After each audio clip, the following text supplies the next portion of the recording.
All right, Steven, welcome to the Awkward Dadcast. Thank you. Steven Phippen. Yes.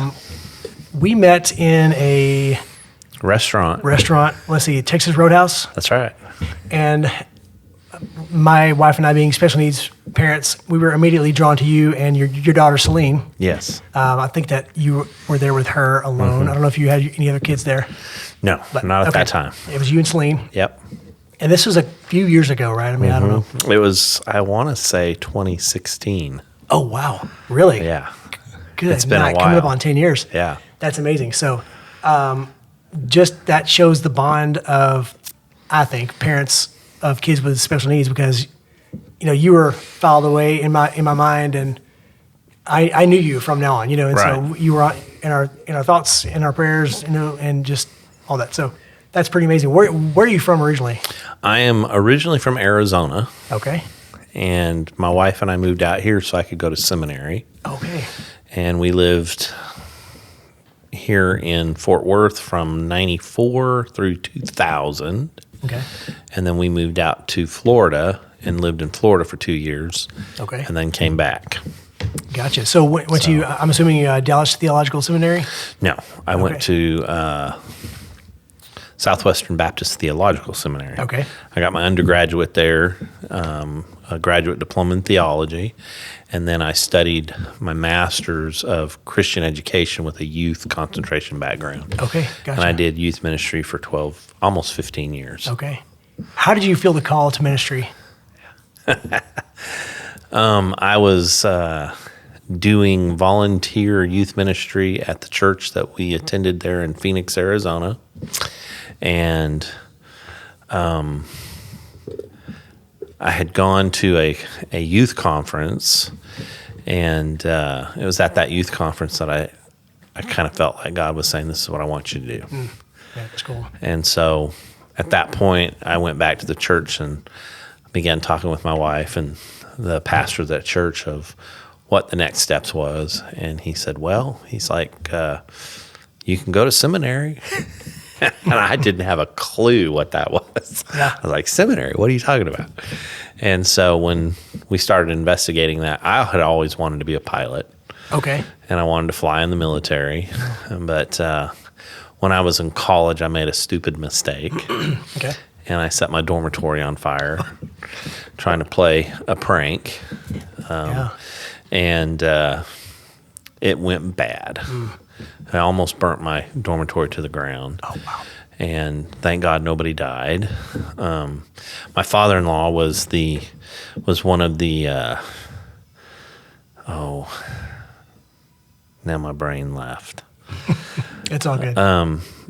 He was on the board Okay. for the university, Grand Canyon University there in Phoenix, Arizona. Okay. And he had gone to the board on my behalf and said, look, if we're going to call ourselves a Christian university, then we need to act like Christians and we need to be forgiven. Wow. Yeah. And so because of his work and a host of other people and God at work, there were literally hundreds of letters written on my behalf. Oh, wow. That it was just a dumb mistake and that it wouldn't benefit anybody to put me in prison for years. And so when I went to court and faced the judge to be judged, he suspended my sentencing because I could have went to prison for 50 years. 50 or 15? Yeah, 50. Good. With no possibility of parole. And so he suspended 2 of the charges against me and then enforced 1, which is still in my background. Mm-hmm. I have a Class 2 felony, arson, and of an occupied structure. And I spent 60 days in jail. And then I spent 10 years on probation. Okay. And tried to pay back $130,000 in restitution. Wow. And so, dumb mistake. Yeah. That cost me dearly. And I was dating my wife at that time. Wasn't married yet. Right. And when I went got arrested, I thought she would never have anything to do with me. And I figured my family wouldn't have anything to do with me. But I think that's when I understood the love of a father. Yeah. Our Heavenly Father, was how quickly those people came and supported me when I was ready to kiss my hind end goodbye and go to prison. Do you remember how old you were exactly? I was 19. 19 years old. Yeah, 19 years Can we old. just stop for a minute? Because I think that this day and age, we are in the prank culture. Yeah. I mean, if you look at YouTube, Yeah. I mean, look, there are people that are, doing things for views. Yeah, that's right. That, as an older man, I'll be 45 next month. I see some of these things happen in a grocery store, in a public, and I think, man, I would be, that ain't funny to me. If that happened to me, I'd be upset. Some of these people are Right. playing too much. So, I mean, this is a great story for you to tell. You were 19 years old, thinking this years is old. funny. Yep. And I'm assuming that those years, those 50 years or whatever, I'm assuming that it had something to do with the number of people that could possibly be in the occupants of that structure. Well, I had done it twice before where I set the smoke alarms off. Okay. And small fire. Yeah. Put them out. No big deal. Thought the third time, this would be the last time. And I had set a little piece of paper on fire in the trash can, thinking, okay, this will set the smoke alarm off. Come out, put it out. Yeah. Everybody, blah, blah, blah. And didn't go that way. Wow. I got too scared. The flame went out. I got too scared to light it again. So I went back to my room, went to bed. And about 45 minutes later, I got woken up with somebody pounding on the door that the building was on fire. Wow. And I woke up and then it was blazing. Did you immediately know when you woke up that it was your fire, or did you think? Yeah, Okay. I knew it was my fault. Wow. And I didn't go to the authorities right away. Sure. They came and made other students go through lie detectors tests until they came to me. And when I went and had my lie detector test, I failed. Yeah. And I broke. Yeah. I was like, no, it was me, and it was a mistake. Wow. So Wow. it was hard. Yeah. It was hard. I'm sure. But I'm a different person because I went through it. And it still haunts me. Really? Yeah, it still haunts me. As a matter of fact, Celine and I are getting ready to go on a cruise. Oh, really? Okay. With my family, with my mom and my sister. And to go to Australia, they require your background. If To you've had enter the country? any, it doesn't matter what it was, any background, criminal background, they want to know. And I'm still waiting to get my visa to be able to go in. Right. Yeah. Because they're requiring all that. And so I'm having to jump through all kinds of hoops to get that information. Well, it's been 30 years now since that's happened, and so much of that's gone. Sure. And so to sure. be able to pull up my background, I just have to go through the FBI, Wow. and so had to give my fingerprints Yeah. and all Yeah. that. So people need to be aware. Yeah. You don't want to have to live that kind of life, then don't do dumb things. Yeah, no doubt. Man, I just really feel like that's a great lesson for the youth of today. And just, because I mean, like the more outrageous the prank, the funnier it, Right. funnier it is. I feel like people think it's funny when people react, to things. And so it's like, Yep. let's get the reaction. Man, that's really good warning. So anyhow, that's kind of how things went. And then my wife, like I said, she stuck with me through all that, supported me. Her family did as well.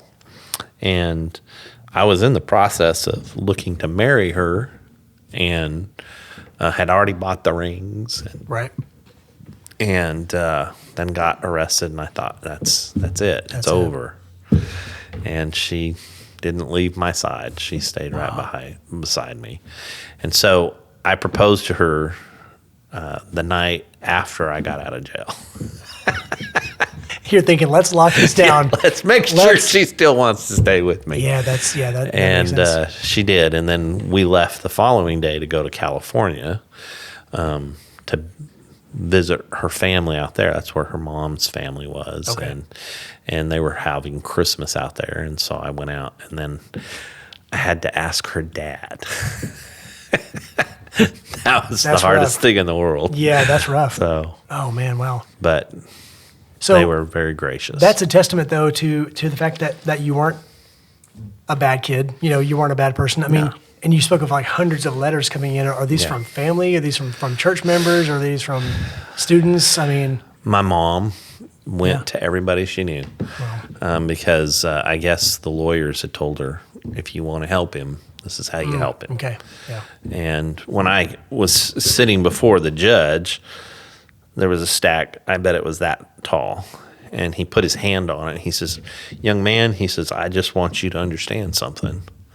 He said, in no small part do I take the letters that were written on your behalf. He said, this is a testament to what people think about you. Yeah. And there were even the students that I went to college with that wrote letters on my behalf. Wow. The president of the college wrote a letter on my behalf. That's amazing. And so I don't take that lightly. Yeah, yeah. It's because of those people that I didn't go to prison for my entire life. Yeah. So yeah. But that does change your course. You wanted to go military. I'm assuming that kind of counts that out. that shifted it. Right. And so, and then once I got married and my wife and I started dating, I was still wanting to be a pilot, still wanted to go into the military, but I realized my background was going to prevent me from being able to go into the military. Right. And so I did get my pilot's license. Okay. I got my private pilot's license. And then shortly after I got it, that's when God gave me the opportunity to come to seminary. Yeah. And I got accepted to Southwestern Baptist Theological Seminary. And so my piloting career ended. Okay. Yep. Yep. Because I could not afford it any longer. I still have my license, but I was able, and this is a great story. I'll just real quickly tell you. Go ahead. I was able to take my nephew, my son, my brother had a son outside of marriage. His name is Matthew, and our family has just loved Matthew. Mm-hmm. And Matthew has grown, and his mom got married to a different gentleman and have supported him. And never knew this, and my mom called me one day and said, hey, guess where Matthew's going to school? I said, I don't know. And she's like, he's going to Embry-Riddle. And Embry-Riddle is an aeronautical university in my hometown of Prescott. That's where I wanted to go to school. Oh, wow. And he was going to school there. I said, you're kidding me. And she says, no, he's going to be a pilot. I said, wow, that's awesome. And so over the course, he has now become an airline pilot and works for JetBlue. Okay, really? Yes, and he's flying international flights now. Wow. Wow. And so... That's amazing. Wow. He attributes that to the flight that he went with me on. Yep. And said, when you took me flying, I knew that's what I wanted to do. That's amazing. Wow. That's amazing. If that was the only time I was ever able to fly so that God could plant that seed in Matthew's heart, then it was worth it. Yeah. I mean, I can totally see that happening. I mean, I believe that God does that. You know, he takes us down a little road that we don't understand why we're going down there. Yeah. But then something's happening. You know, he's using that for an opportunity. Absolutely. That's I think that's for sure. So you and your wife, when did you guys start having kids? Almost immediately after we got married. She got pregnant, and she miscarried our first. She was in her second trimester.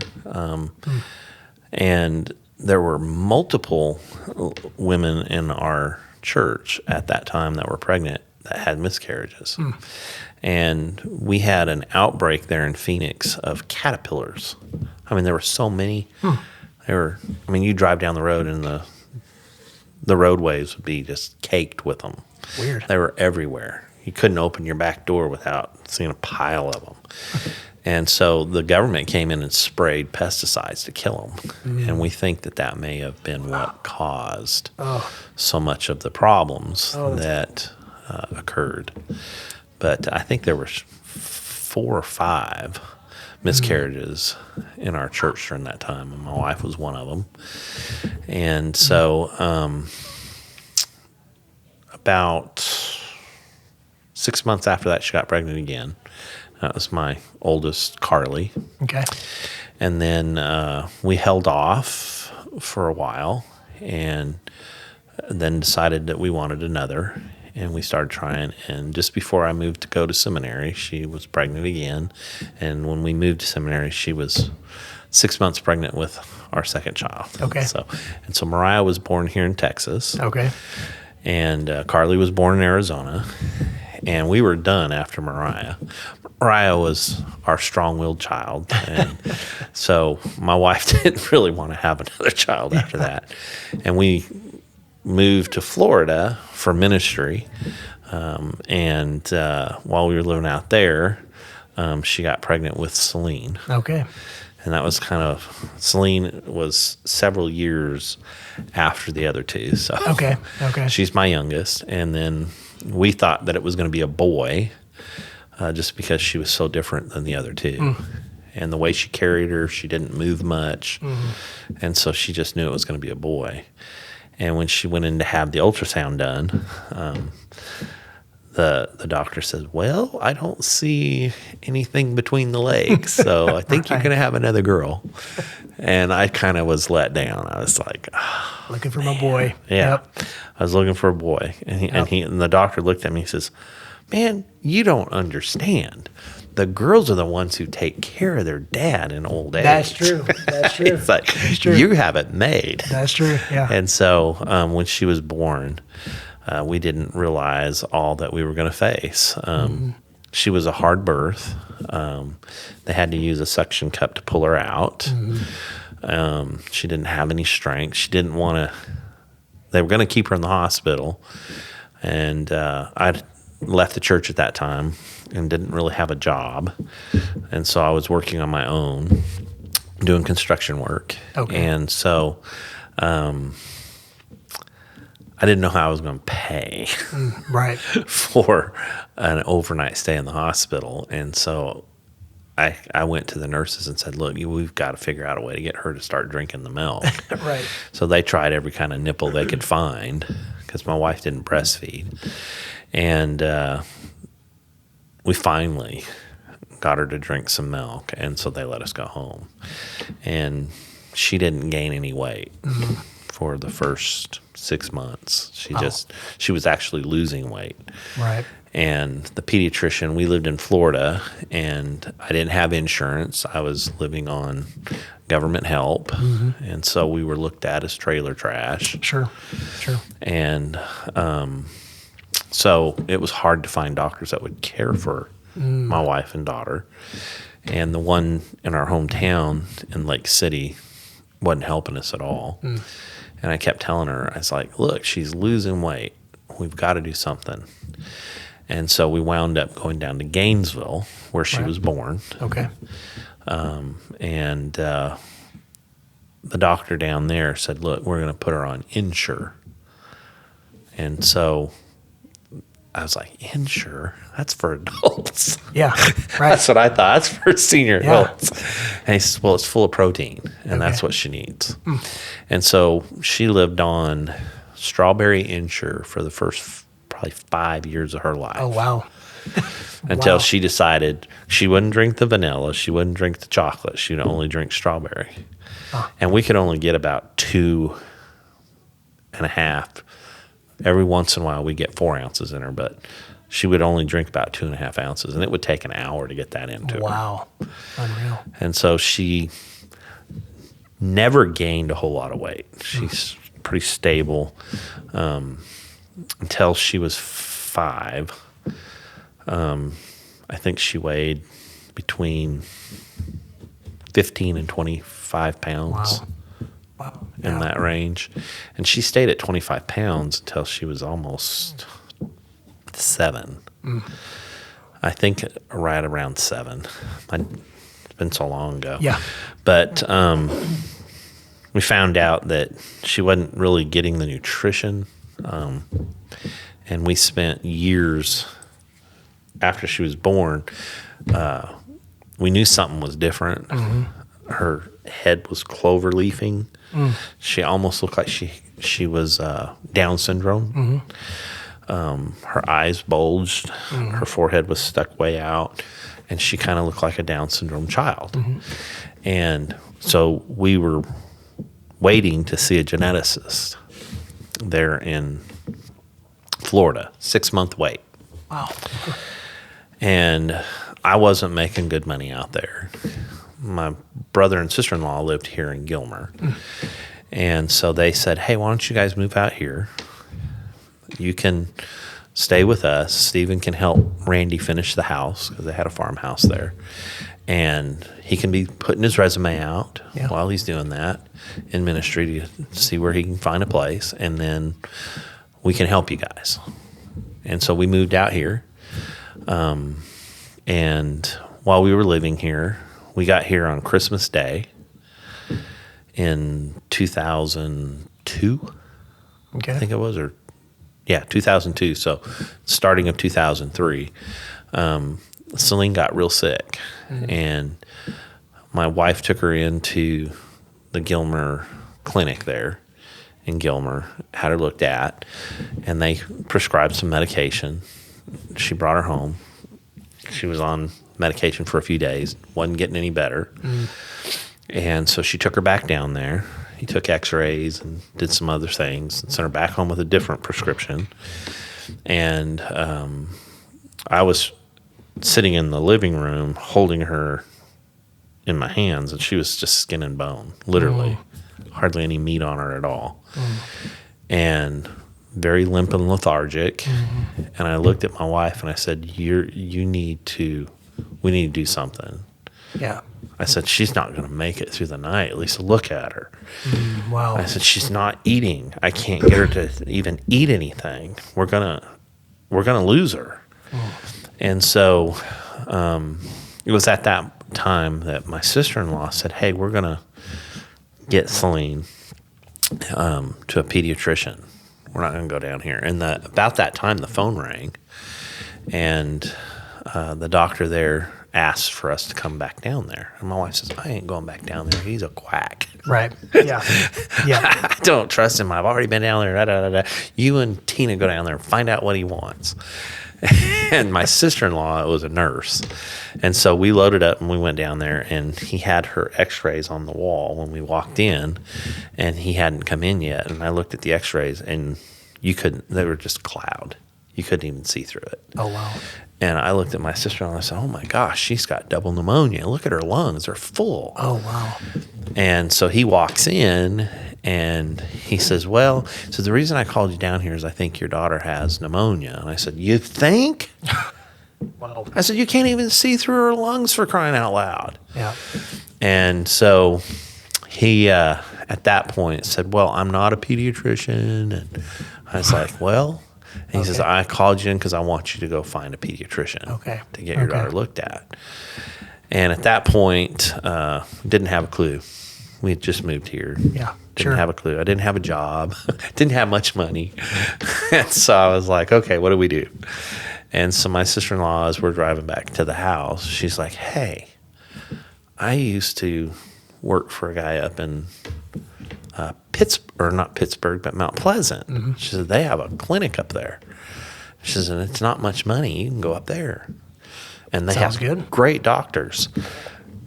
So when we got back to the house, she got on the phone and called, and we spoke with Dr. Bradshaw's nurse. And Dr. Bradshaw had not received new patients in like 2 years prior to that. Wow. Because he just was too busy. Full. And she said, he's just now taking on new patients again. He's like, and he's the best. We'd like for her to come in and see him.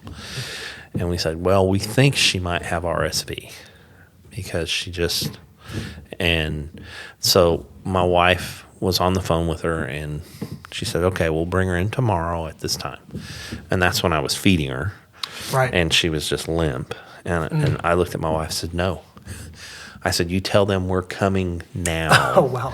He can either see her today at his clinic, or we're going to the emergency room and he can see her in the emergency room. Yeah. We are not waiting. Good for you. So she got back on the phone, called the lady back, and said, "Look, my daughter's not doing well. If we don't come now, we're afraid she's not going to make it through the night."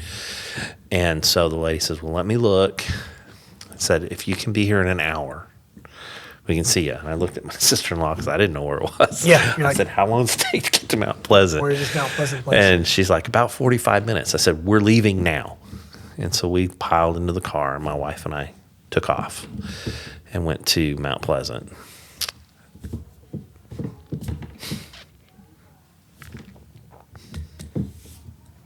I can't say enough about Dr. Bradshaw.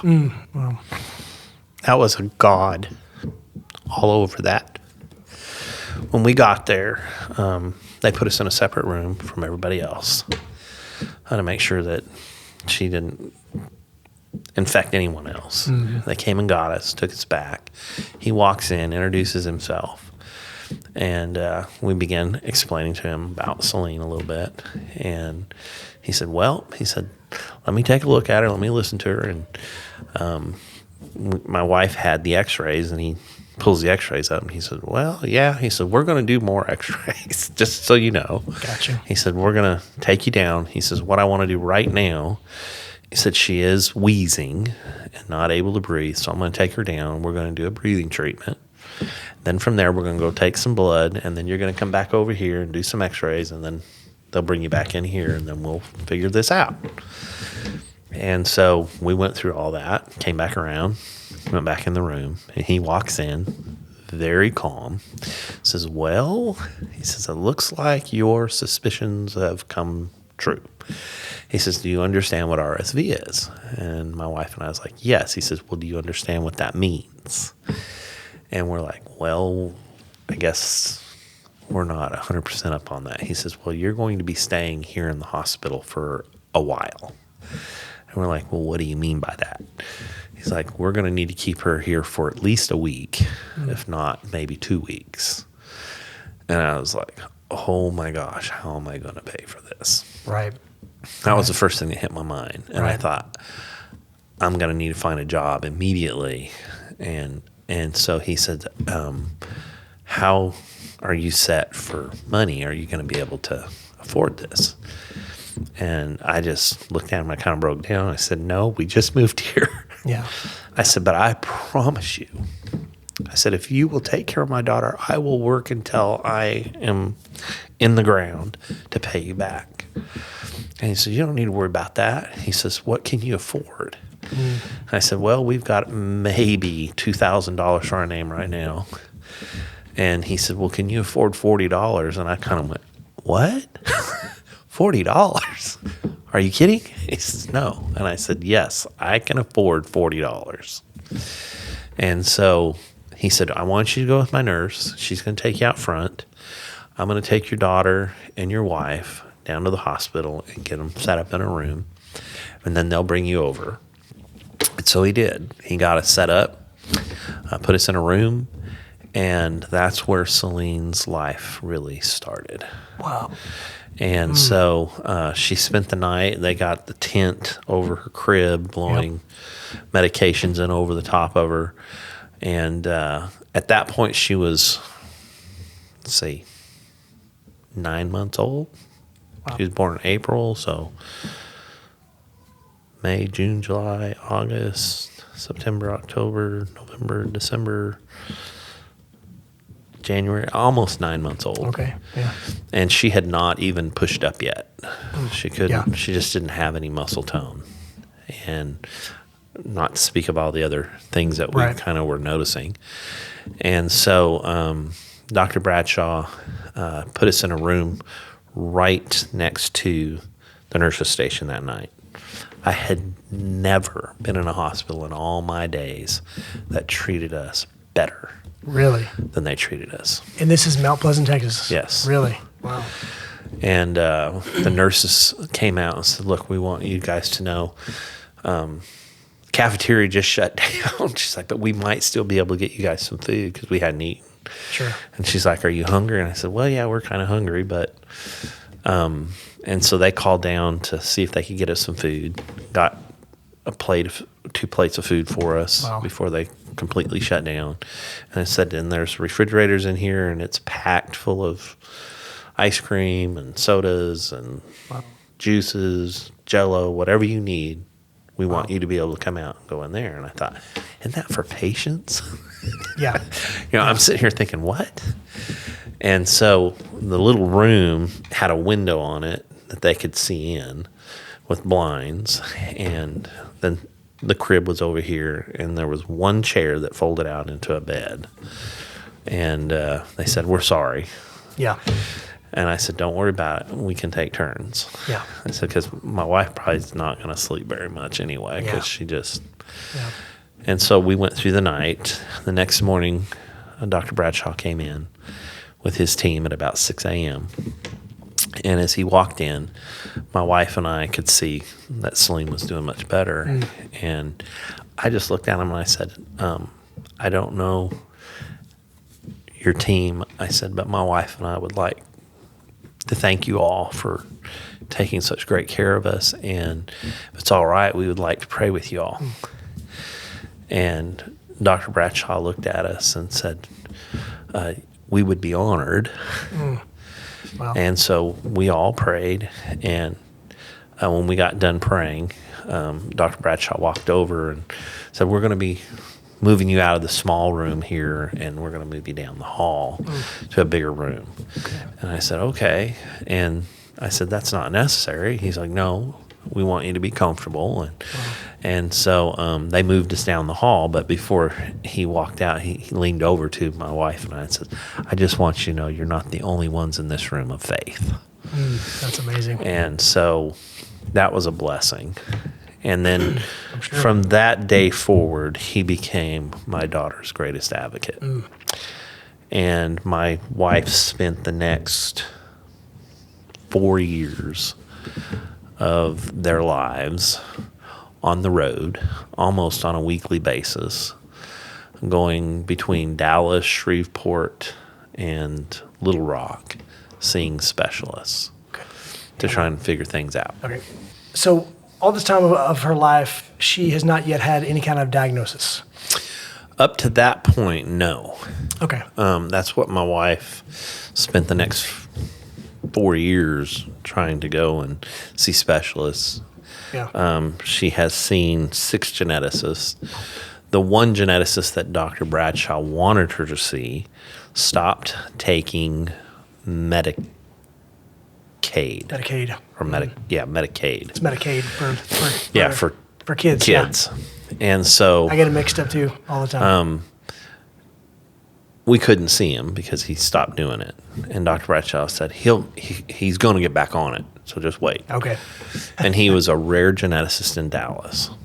And we had seen at that point, like I said, 5 other geneticists, and had her tested for everything, and they kept coming back negative. We're like, how can it be negative? There's got to be something wrong. And when she was 2.5 years old, he had sent her to Dallas to see a specialist down there, and he told my wife, I know what's wrong. And my wife started laughing and was excited, and he goes, no, you don't understand. This is serious. And my wife says, no, you don't understand. We have been looking for 2.5 years. Right. And he said, well, he's like, this is pretty serious. He's like, her suture has closed prematurely in her head.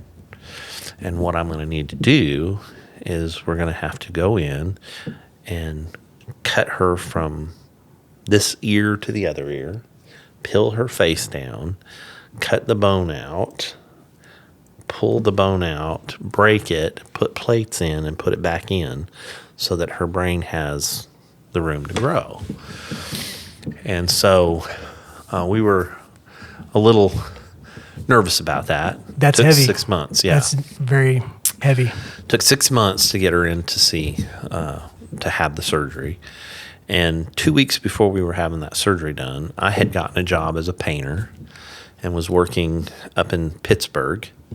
A gentleman that I worked for, Jerry Gasson out of Gilmer, had contracted to paint the hospital up there. Okay. So it kept me busy. Yeah.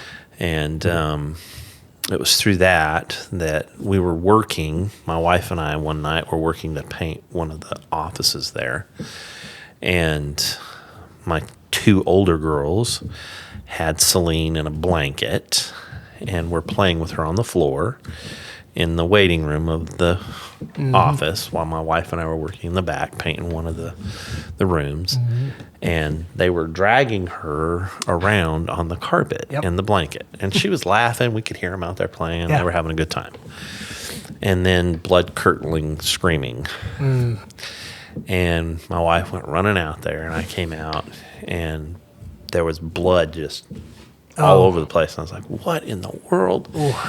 And Carly, my oldest, had lost control of the blanket. She had it, and the corner had come out, and Celine went flying out of it and bit a hole in her lip. Oh, wow. And that's what was bleeding so bad. Yep. Well, my wife had been in the dental field for a number of years. Her dad was a dentist, and she'd worked with him and worked with other dentists for almost 20 years. And so she come back in and she says, it'll be all right. I said, you sure we don't need to go to the doctor? I said, she's got a hole in her lip. Yeah. It's bleeding. She says, it will stop bleeding. It will be all right. We don't need to do stitches or you're going to see it. Blah, blah, blah, blah. Right.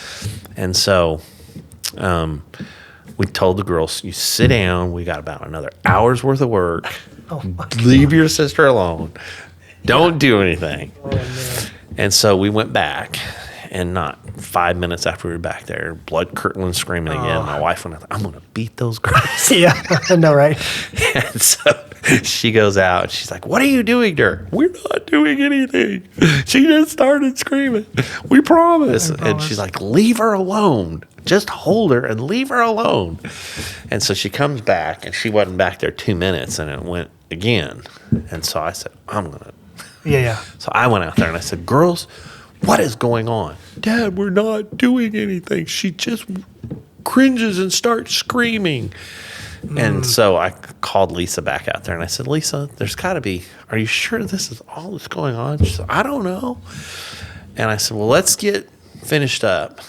And so we went back in there, and she screamed again, and I said, that's it. I said, let's go up to the hospital. Call Dr. Bradshaw, tell him we're coming to the emergency room. And so we kind of cleaned things up to where we weren't leaving paint out and everything, and we headed to the hospital. And when we got to the hospital, my wife had her in her arms and had wrapped her in a blanket, and we were sitting up there. My two other girls were out in the waiting room with me, and they called my wife and I back over to an office, which was just off of the emergency room waiting area, and we were sitting in there, and the girls were out there, sobbing a little bit. Yep. And the nurse looked at us and says, what's going on? And we kind of explained the situation. And she looks at her lip, says, yeah. She said, I don't think that's all that's going on. She said, are you sure there's nothing else wrong? And I said, we couldn't find anything. She says, well, let me get blood pressure. And she says, I want to take her blood pressure off her leg because her arms were so small she couldn't even find a cuff for her. Wow. And so Lisa began unwrapping her, and when she did, her right thigh was about that big. Ooh. It was huge. And I said, holy moly, Lisa. I said, I think she broke her leg. Look. The nurse got up over the thing. She says, oh, yeah. She says, I think she's got a broken femur. She says, holy cow. Wow. And so that started us down the road of broken bones and trying to figure out what was going on with her. But it was 2 weeks before she was to have this done. Oh, my gosh. And so did that put off the surgery? Oh, it really didn't. Well, we thought it was going to, and I threatened my girls to their life. I said, Don't you touch girls. her. I was like, I'm just joking. We waited 6 months for this. That sounds like a day in the life here. What are you doing? And so when they found out, though, that their little sister had broken her leg, oh, man, it was waterworks. Yeah. And so the nurse went out there. It's okay. It's okay. Yeah. No, we hurt our sister. We know you didn't do it on purpose. Yeah. And so we wound up having to put her in traction. They couldn't set it there. We had to go to Dallas. So I had to take my two girls back down to Gilmer, leave them with their aunt and uncle, get clothes for my wife and whole Fanny to Dallas. And I had called my wife, and she said, we're ready to leave. And I said, well, I'm getting the clothes packed right now, and then I'm going to head out. I'm going to go down 20, and I'll see you at the hospital. And so I went down 20 until I'm trying to think of the little town outside of Dallas. It's big now. It's where... Oh, Terrell? Terrell. Terrell, yeah. At Terrell, it splits off. You were about to say 80. Buc-ee's, weren't you? Yeah, It's where Buc-ee's is. Yeah, that's right. That's the landmark. And so I peeled off of 20 there at Terrell to go into Dallas, downtown Dallas. And lo and behold, when I bled onto 30, ambulance in front of me. And they had their lights on, no sirens or anything, but they're going down the highway. And I was getting ready to start coming up and past them. And I'm looking and I'm seeing a bunch of commotion in the back. And I'm like, what is going on? And I noticed it's my wife. In the I had ambulance. got right behind them. Oh, wow. And I was like, holy cow. And so I followed them all the way into the hospital. And when we got there, she jumped out of the back of that ambulance and she was fuming mad. And I was like, what is going on? She's like, they are not giving her any pain med. I was like, what? And they're like, ma'am, we can't. We're not legally able to give her any. And all the way from Greenville, or a little before Greenville, all the way into Dallas, every bump, that little girl's contracting and screaming. And so they get into the hospital, and that's, like I said, started our journey with broken bones. She's had 14 broken femurs and had to be in spica casts. She's had so many broken tibia and fibulas that we stopped counting. And they quit putting her in hard casts because when they put her in hard casts, it caused her bones to degenerate. Right. And so they would just put her in a soft cast and try to get her out of it as quick as possible. Wow. And she walked for a brief amount of time when she was around 5. Okay. She walked briefly, but it's like every summer she had a broken femur. And all of us have broken her leg. Not intentionally, but... Of course, yeah. My wife, myself, both my girls. She broke her leg one time when we were living in Pittsburgh and up there, crawling on the floor right after she'd gotten out of the spica cast. Oh, my gosh. Broke it right below the knee. And so... is this brittle bone syndrome, or is it just mainly her legs? That's what we mean, kept telling them. She has to have brittle bone syndrome. Yeah. She has to. She keeps breaking her bones. No, her bones are... We know what we're looking for that. She has good bone. It's just very thin. Yeah. And so the Antley Bixler that she had been tagged with when she was 5.5, when we finally got to see the geneticist that Dr. Bradshaw wanted us to see, he tagged her with it within 2 weeks. Wow. And there was only at that point... when she got tagged with it, there had only been 42 cases in the history of the country ever reported. Good night. And so it was that rare. And when my wife came home to try and figure out, well, what is this Antley Bixler? There's not much information. Still to this day, there's not a whole lot of information. I had never heard of it. I mean, when you told me, I thought never heard of it. Most people that we see, even doctors, don't even have a clue what it is. Wow. Then when they look it up, they're like, oh, yeah, okay. But we were told that the reason there's so few cases is that most of them probably die before they're ever diagnosed. Wow. And that's the tragic. case that was the oldest living person at the time had as many surgeries as he was old. Good night. So he was 45, I think, when my wife looked at it, and he'd had as many surgeries as that, and we were like, oh my gosh. Well, Celine is 23 years old now.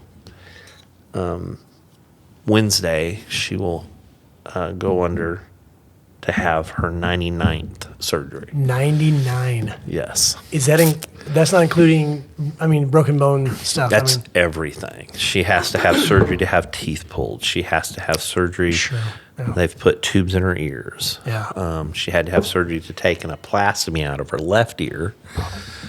She had tubes put in her eyes. She's had jaw extensions. She had the cranial stenosis surgery. Surgery to set her legs when they would break. And 99. 99 Good. now. No. So when my wife was killed in the car accident in 2015,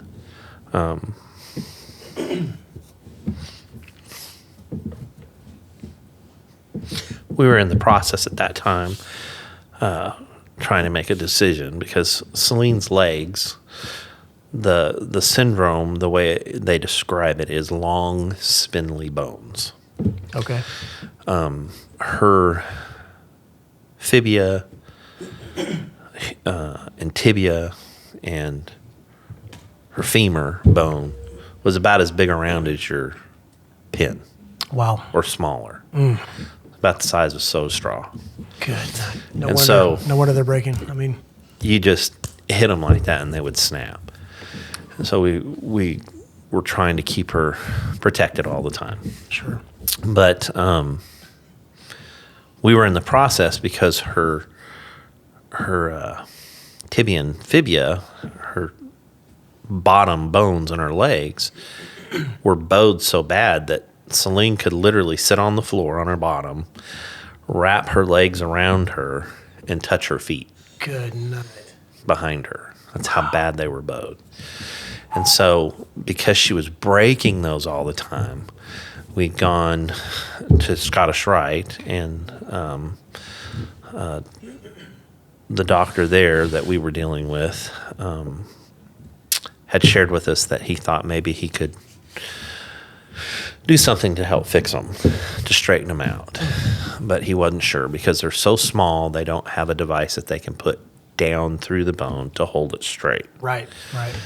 And so he said, what I could do is maybe go in and just cut the bone into pieces and lay them in her leg, wrap her leg with a hard cast, and just let it grow back. That's a nightmare. And so my wife and I were trying to make that decision, or he said, what we could do is just cut them off. Wow. And we're like, well, if you cut them off, can we put prosthesis on? And at that point, he said, look, I need you both to understand something. She also has scoliosis of the spine really bad. And we have titanium rods in her back to hold her. And she had growth rods. And she went through that. And so some of the surgeries were from that. Yeah. But he said, she's never going to walk. Yeah. Her structure won't handle the weight. So she will continue breaking her legs if she tries to walk. So you need to come to understand that she's probably going to be in a wheelchair for the rest of her life. And so that was a hard pill for us to swallow. That's hard. You're always wanting to, always wanting to hold on to hope. Yep. Exactly. That's just. So at that point, we were in the process before she lost her life in a car accident that are we going to have her legs cut off and have prosthesis fitted to her? And the doctor's like, why do you want prosthesis? She's not going to walk. And we're like, this little girl doesn't want to look Right. normal. Right. And so he was like, well, okay. But as a parent, Yeah. I immediately and so I really get year- what you're saying. It's just interesting that the doctor would. Why do you want prosthesis? Come on, Yeah. Yeah. Why spend the money on them? I guess is kind of where he was at. Okay. Which I understand. Yeah. And so my wife was killed in the car accident. And shortly after that, I was taking Celine down to doctors because my wife had done most of that over the years. And I was taking her down to meet some of the doctors to find out where she's at. And there were some other issues that I was dealing with. And she wound up, we were at a hotel one night because I had back to back to back to back. I'd gone down and I went to Dallas 4 different days, back to back to back. Driving home, going back. Driving home, going back. I was like, good grief, I'm not going to do this for a 5th time. Right. I'm just going to get a hotel room. Right. And so I got a hotel room. I'd put her in the tub and was going out and getting stuff on the bed ready for her to go to bed because she has a feeding tube. She has sleeps with a BiPAP. And I was getting all that stuff set up. And I come back out there and all of a sudden I hear her screaming in the tub. So I went running in there, and she's sitting kind of funny. And I said, "What are you doing?" And she's, "Ow, ow, ow, ow, ow, ow." And I said, "What's the matter?" Well, she was sitting on her foot. She's gotten her foot up underneath her, and she's sitting on it. And I said, "Celine, what's the problem?" So I got her foot out from under her, and when I went to get her foot out from under her, she screamed a little bit. But then once I got it out, she seemed to be okay. Right. Finished giving her a bath, got her out, took her out, put her on the bed, dried her off, got her all cleaned up, ready for bed. She didn't like me touching her leg, but she wasn't real bad with it. Yeah. And so I put her to bed, got all of her machines and everything hooked up to her, and we went to sleep. Got up the next morning to go to the doctor, and when I went to pick her up to go put her on the toilet so she can go to the bathroom, she let out a blood-curdling scream. And so she'd broken her ankle, just above her ankle. And I was like, okay. So I went to Children's because that's where our appointments were. And her doctor was over at Scottish Rite, but he also had a clinic there at Children's. And I said, look, I need to see him. I think she's broken her leg. Well, they didn't want to do anything. They wouldn't take x-rays or anything, hardly. And so I got on the road to go home. They called me as I was on the road to go home and says, hey, he's out of state. He's on a whatever. And I said, well, you could have still taken x-rays. Right. And they said, well, can you come back tomorrow?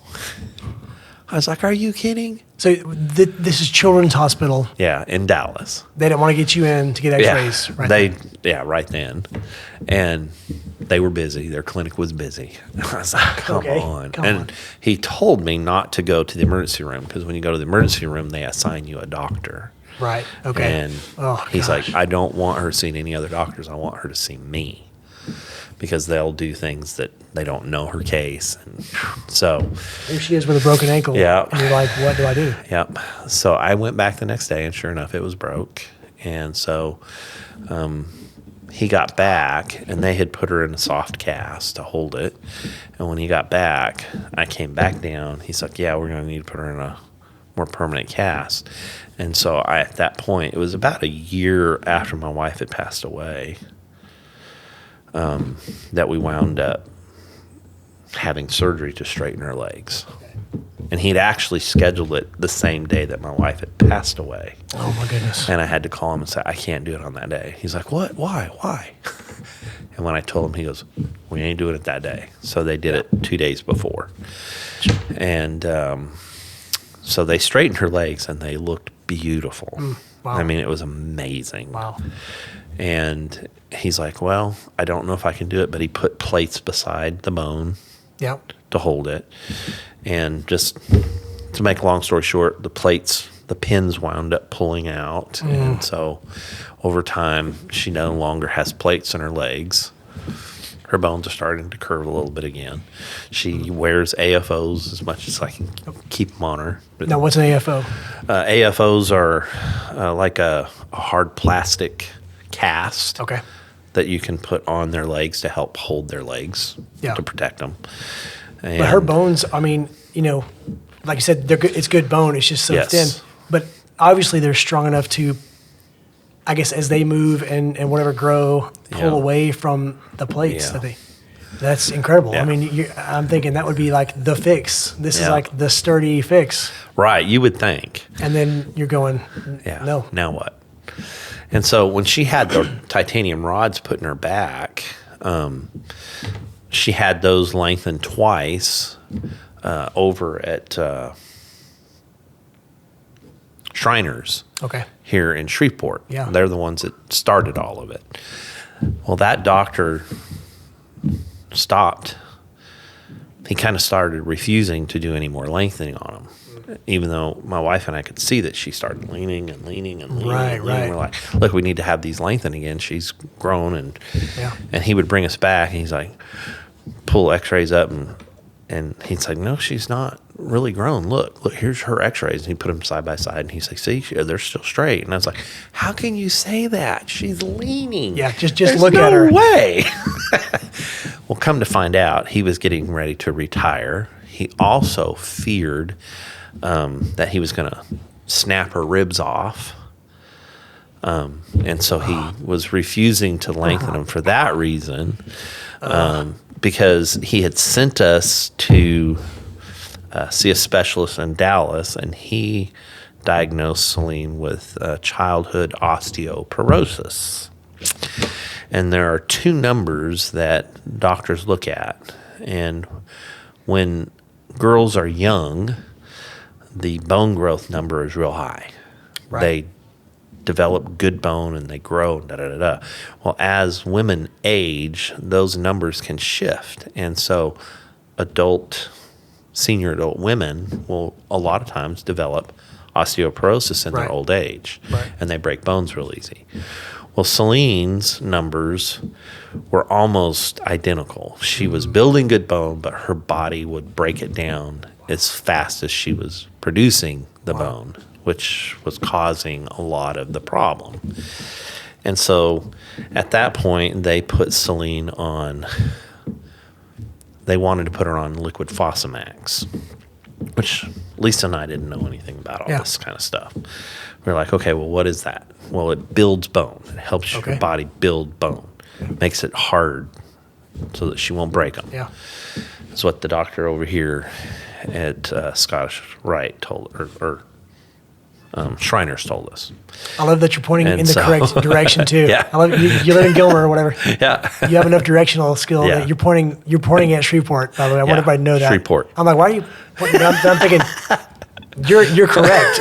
You're pointing towards Shreveport. Yep. Okay. Sorry. So Fascinating. we had to take her to Shreveport before they would put her on the liquid Fosamax. She had to go for a year. 4 times out of the year, she went for a week, about every quarter. And they were giving her an IV solution. We had to stay there for the whole week. And during the day, they would pump IV solution into her to help strengthen and get her body used to this liquid Fosamax that they would put her on later. She went on the liquid Fosamax, and it's like $1,700 a month. Hello. Yeah. And so the government, in their infinite wisdom, said, we're not going to pay for that anymore. So after a year of her being on it, said, we're done. We're not going to pay for it anymore, which was kind of a blessing in disguise because we didn't understand what it was doing to her body.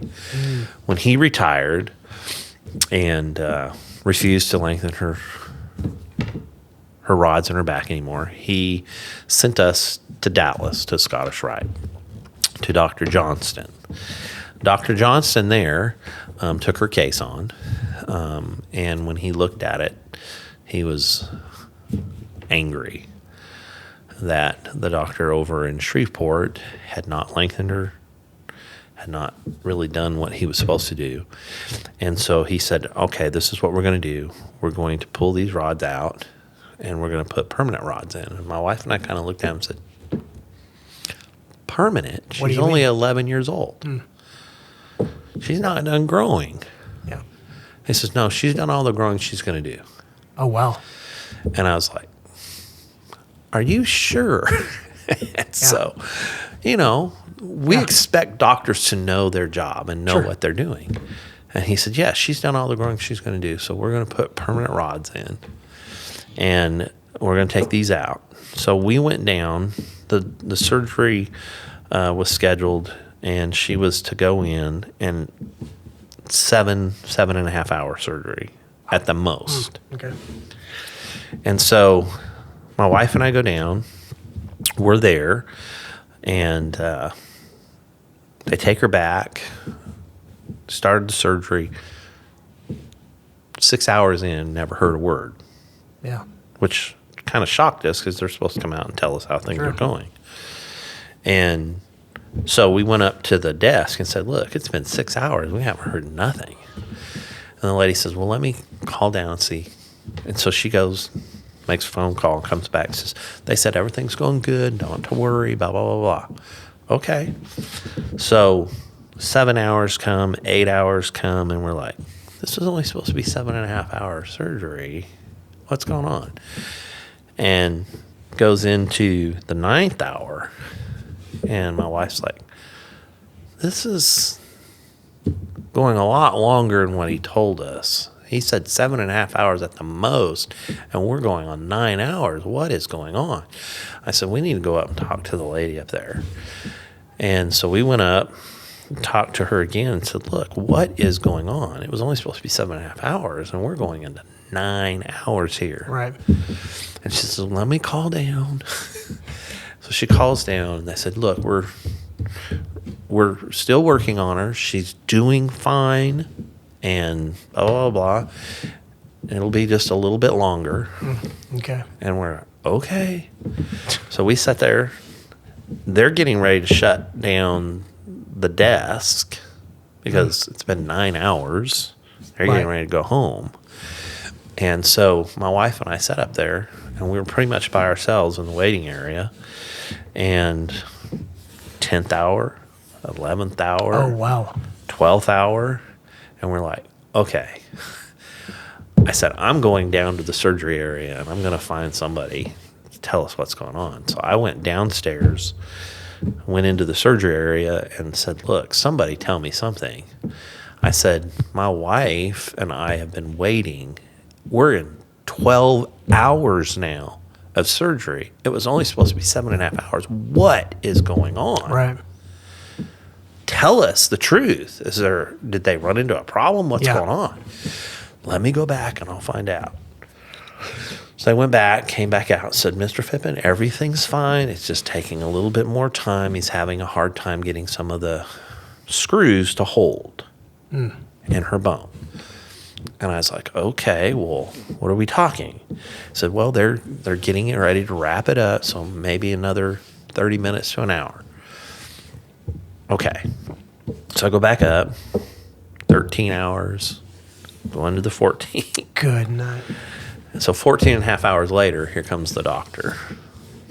When he walks in, he is fuming, spewing at us. And to the point where he's like, I can't believe you all put her on liquid Fosamax, blah, blah, blah, blah, blah, blah, blah, blah, blah. And we're like, whoa, we didn't put her on it. The doctor over in Shreveport, well, you're her parents. You should have known better, blah, blah, blah, Oh, blah. wow. And I was to the point where I'm a Christian, but Right. you're not going to talk to me like that. Sure. I'm trusting you all to be the ones who have the knowledge, and I'm trusting you to tell me what's best for my daughter. Right. We had no clue. And so I was getting ready to jump up and just deck this doctor seriously. Yeah. I had my fist balled up, and my wife could see that I was. Yeah. It's not And good. so she reached over and grabbed me with her fingernails and clawed me. Like, Right. sit down. Like only a wife Yeah, can. you're not going to do that. Yeah. And about that time, she jumps up and just laid into him. You know, how dare you talk to us that way? We didn't know, blah, blah, blah, blah, blah. And he kind of backed down, apologized. And he says, I just want you to know what this has done. He's like, I was trying to get things to hold. He said, I literally had to knit your daughter's back together. He's like, this idiot over here in Shreveport left her with these rods in her back. Her back began to fuse. So I had to cut her spine apart to get the apparatus out. He's like, and then as I'm trying to put my apparatuses back in, I would drill. The drill wouldn't go through the bone because it was so hard. And as I applied pressure, he's like, once it broke through the outer shell of the bone, the inside of it would shatter like glass. He's like, so I don't have much holding her together other than wire. He said, the screws that I was able to get, I'm praying are going to hold it. And so I had just started a new job. I came back down here to Longview. I started working at the Eternal Steel Mill. And I left my wife there with Celine after the surgery. She was there for 3 days. On Friday, I got a phone call from her. I would check in with her. Sure. And she would tell me she's not doing real great. You know, she won't quit crying, blah, blah, blah, blah. Well, on Friday, I was at work in the morning, and my wife calls me. She's like, where are you? I'm like, really? I'm at work. Yeah. I'm at work. Where do you think I'm at? She says, why are you at work? Why aren't you here? I was like, Lisa, we discussed this. I just started a new job. I'm at work. I can't just leave. Yep. And she's like, I need you here. And I said, okay, let me go talk to my boss, tell him what's going on. And so I went down there. My boss at the time was also my daughter's boyfriend's dad. Okay.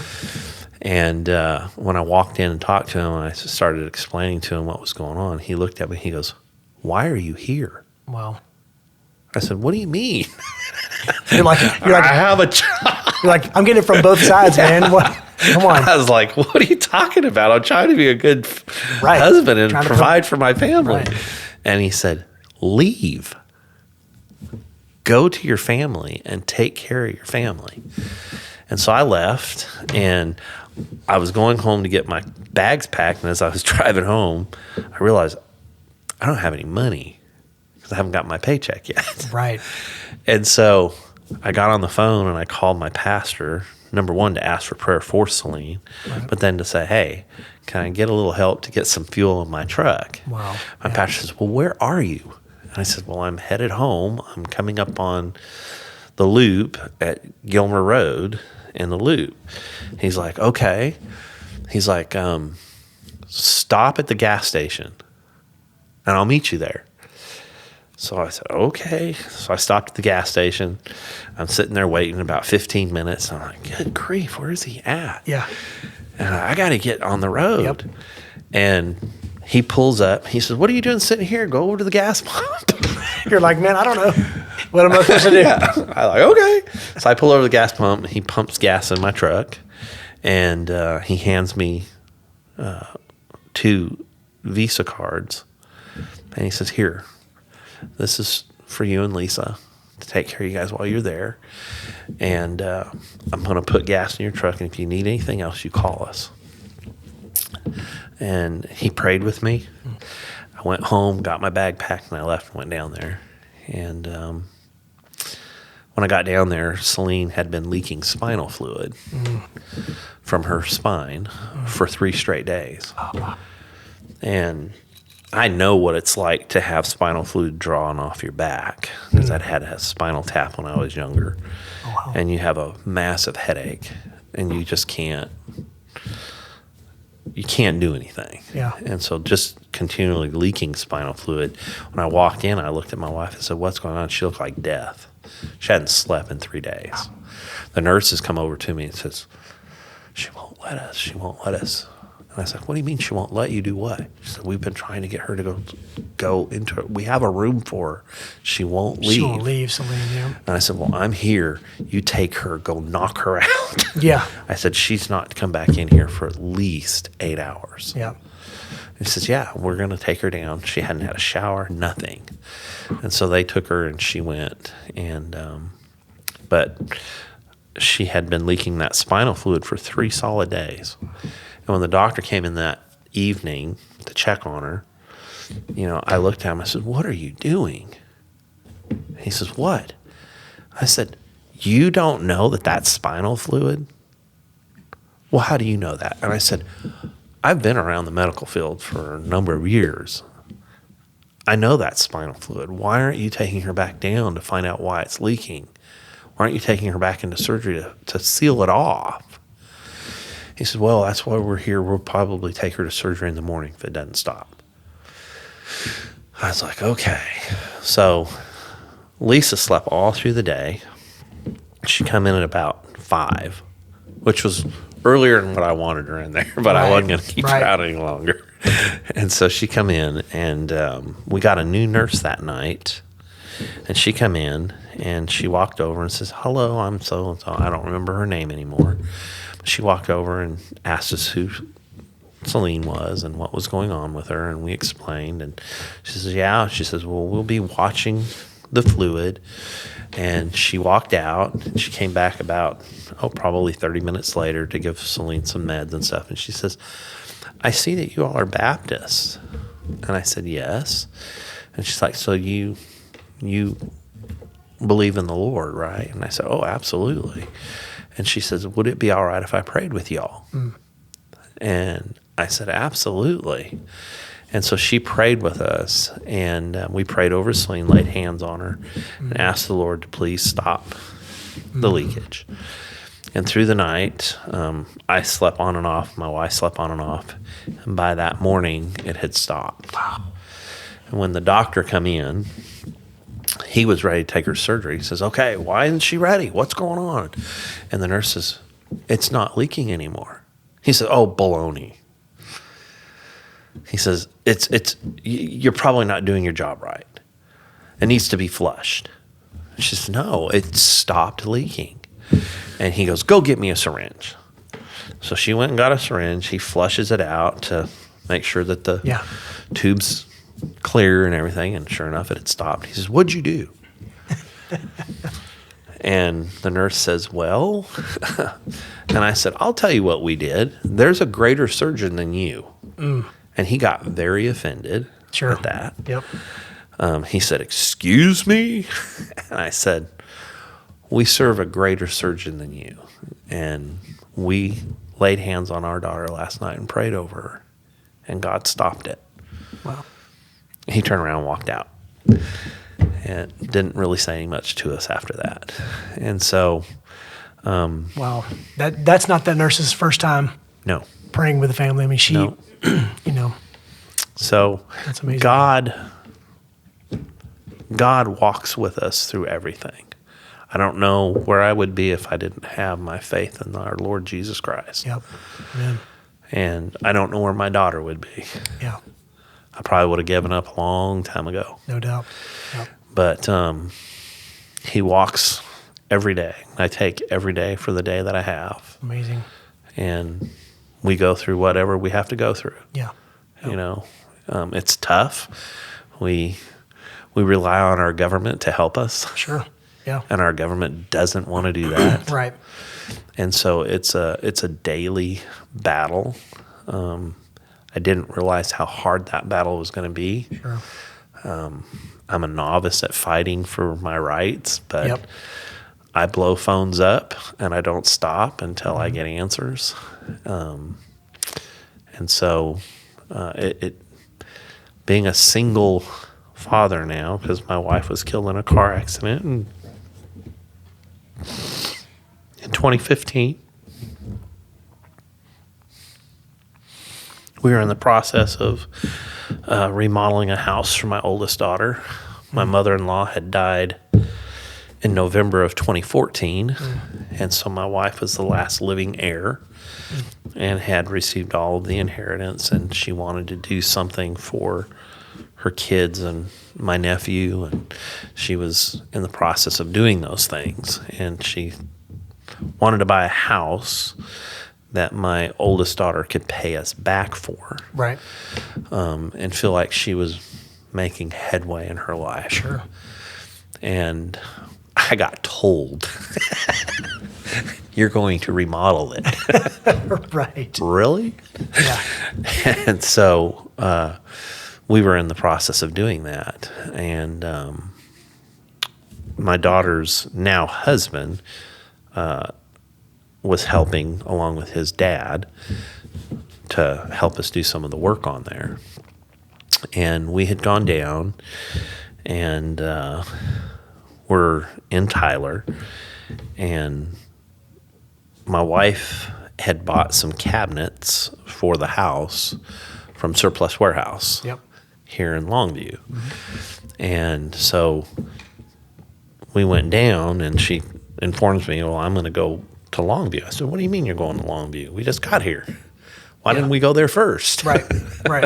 She's like, well, I need Carly and blah, blah, blah, and you guys are going to do this and da-da-da. And I said, She had it okay. worked out in her mind. Yeah. And so I was like, well, why didn't Carly and Leland go by and pick it up before they come over? She's like, well, I said, what? Well, my daughter's husband used to have long hair, and he was having it cut off and was going to donate to Locks of Life. Wow. For amazing. kids that, have cancer and stuff Yeah. to have hair that are going through chemotherapy. That's amazing. And so I thought, oh, that's kind of cool. And she's like, so he's over here. And she's like, and you are not to say anything. I was like, what? Okay. Why are you chastising me? You guys act like I hate him or something. I said, I don't hate Leland because he's got long hair. And so, But did you a little bit? no, okay, I really didn't. I'm just kidding. I'm messing with you. I guess because I was in ministry, They assumed, you're they a just Baptist. assumed that Yeah. this is how Dad feels. And I'm like, Right. I don't know why you guys feel that I don't like him because he's got long hair. I've never said anything about that. That's so funny. And so anyway, he had gotten his hair cut off, and we're sitting at the house, and he and his dad drive up. His dad walks in, and his dad says, you see that bee out there? And I kind of went, excuse me? Because I thought he was talking about my daughter. Yeah. Because, she's down there getting out of the truck. And I looked at him and said, what did you say? He goes, oh, no. Not your daughter. That other bee. And I was like, huh? And then I was thinking he was talking about his wife. Oh, gosh. And I said, whoa, don't talk about your wife that way. He said, no, that other bee. And I was like, what? What's he talking about? And it's his son. Oh, my gosh. He's walking up the hill. He says, look at that. He says, he looks like that cartoon character from Scooby-Doo. Oh, my gosh. And I thought, what? Wow. And I thought, and I kind of see him in the distance, and it did. He'd gotten it cut in such a way that it was just like Bob. He looked just like that character. That's Thelma. Thelma. And so he's coming up the steps. I said, you mean Thelma? And he hears me say, he just puts his head down like that, shakes his head and goes straight through the house. Well, my wife was down at the end of the hall, and she heard us laughing, and if daggers could have come out of her eyes, I'd have been dead. Yep. And so she's staring at me like, I can't believe you. I told you not to say anything. And so she's mouthing at me like that. And I said, I didn't say it. He did. That's right. Yeah, that's right. I didn't start it, man. That's hilarious. I mean, if the dad has the right to say it, I mean, So that's hilarious. We had, before my wife passed away, we had a great day, and it wasn't 2 hours after that all happened. We had gone down, got sheetrock, brought my truck back, offloaded the trailer off my truck, and I told my wife, I said, we can bring the sheetrock in if you want to take the trailer. She says, no, I think we can get the cabinet in the back of the truck. And she's like, we're just going to go. And I said, all right. Last thing I said to her was, Lisa, please be careful. Put your seatbelt on. Because she had a habit of getting in my truck and not putting her seatbelt on. Yeah. And she would kind of make fun and say, the alarm will go off in a minute. And I was like, that's beside the point. Right. Yeah. And so she left with my daughter, and it wasn't 10 minutes, 15 minutes after they left, my phone rang. And a gentleman on the phone says, is this Steven Phippen? And I said, yes, it is. And he says, I'm out here on Highway 31 with your wife and daughter. Well, I kind of chuckled because I thought, okay, they've seen something that they want to buy for the house. Right. And so that's what I said. I said, really? I said, what are they wanting to buy? And he says, no, sir, you don't understand. He's like, your wife and daughter have been in a terrible car accident. And I said, where are they? He said, we're just at the loop on Highway 31. And so I yelled at Leland and his dad. I said, come on, we got to go now. Lisa and Carly had been in a car accident. So we left. And Leland was driving his own truck, and I got in the truck with his dad, and his dad was leading, and we got out to the loop on Highway 31, and nothing. I thought, that is a terrible joke. Yeah. How rotten somebody do that. And his dad says, yeah, that is just, blah, blah, blah. And we're going off in the truck. And I was like, man, if I could find that guy, I'd punch him right in the face. Yep. He goes, hey, you got his phone number? Call him. Right, call him back. And so I picked my phone up and I called him back. And I said, man, that is really a dirty joke. He said, sir, it's not a joke. I said, baloney, we're right here at the loop on Highway 31, and there's no accident here. What are you talking about? He's like, no. He's like, go through 31, through the loop, keep coming down Highway 31. We're just past the Shriners building out here. Mm. He says, and I'm so sorry your wife has stopped breathing. And so I told Dean, I said, Dean, go through the light. He's like, I can't, there's traffic. I said, honk your horn, do something, get through the light. And so he did. He went on through the light. We get going down the road, and as we come over the hump to go down into the bottom toward the Shriners, we could see all the emergency vehicles and the traffic backed up. And Dean's like, we're going to have to stop. And I said, no, you ain't. You get in the bar ditch. Drive down the bar ditch. Go. Get me up there. And so he starts driving down the bar ditch, and we're getting closer to where the accident is. My truck, I could see, was rolled over on its side in the bar ditch. And I could see the firemen and stuff there. And they're trying to extricate my wife and daughter out of the truck. And as we're coming up on them, a cop starts running at us and telling us to stop.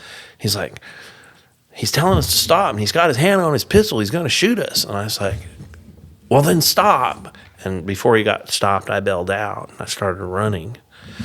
And as I'm running, the police officer's yelling at me to stop. And I just remember telling him, I'm not stopping. If you don't get out of my way, I'll knock you on your butt.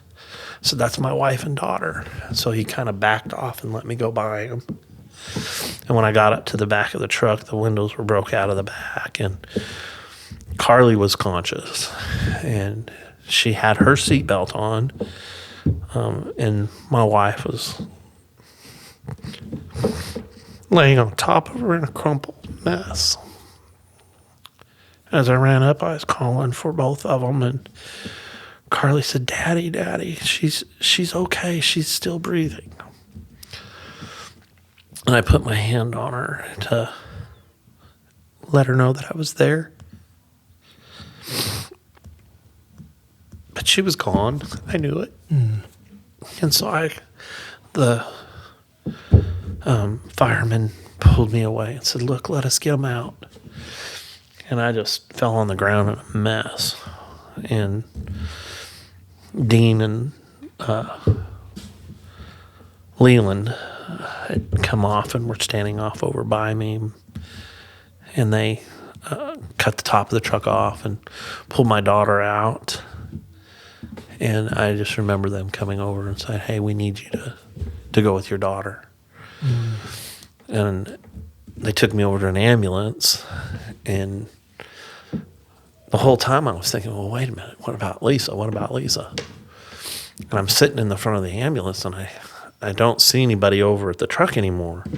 I just see, and so I got out of the ambulance because we weren't leaving yet. And I started back over toward the truck, and I'm screaming at the top of my lungs. Somebody do something. Help my wife. Why isn't anybody helping my wife? And an officer come over, and I don't remember who he was. He knew me from our church, from New Beginnings. He'd already called my pastor and had informed him what had happened. And he comes over to me. He's like, Mr. Phippen, please, go back. Your daughter needs you. Go back to the ambulance and get in the ambulance. And I kept looking at him. I was like, no. Somebody needs to help my wife. And he says, Mr. Phippen, I don't want to do this here. Please, go get in the ambulance. And I said, no, I'm not. Somebody needs to help my wife. And he said, Mr. Phippen, please. He's like, I don't want to have to do this here. And I refused. I was like, I'm not going.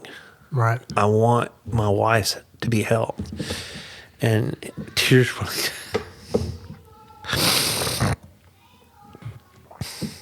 running down his face. He looks at me. He says, Mr. Phippen, please. He says, I don't want to have to tell you this. He's like, but if you're going to refuse, I need you to understand something. Your wife is no longer with us. I need you to get in the ambulance and go with your daughter. She needs you. And I remember getting in the ambulance and headed to the hospital, and I had to get on the phone and start making some phone calls. I called my mom, and she was at work, and I told her, I said, Mom, Lisa's gone. She said, what? What do you mean she's gone? And I said, Mom, she was killed in a car accident. And she lost it.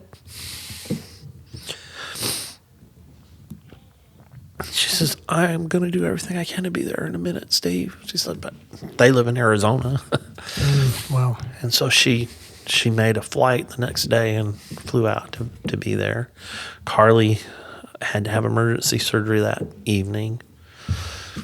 Our pastor and our deacon, a host of family and friends showed up.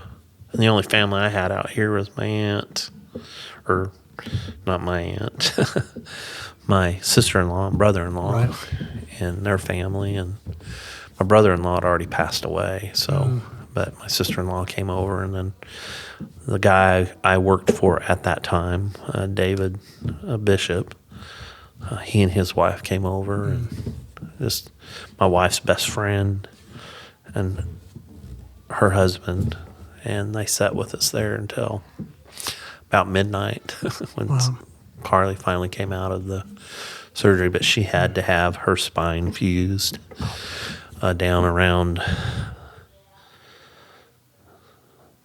the lumbar area, low in her back. And she had a couple of broken ribs, and her spleen had gotten lacerated. And so she's in pretty critical shape. But I thank God every day that he spared her life, and that he spared my youngest life, because 90% of the time Celine was with her mom. Right. And it just so happened to that day that my middle child had brought her boyfriend down with her from Fort Worth, and we're taking his son and Celine to see the Teenage Mutant Ninja Turtles there in Gilmer. Yeah.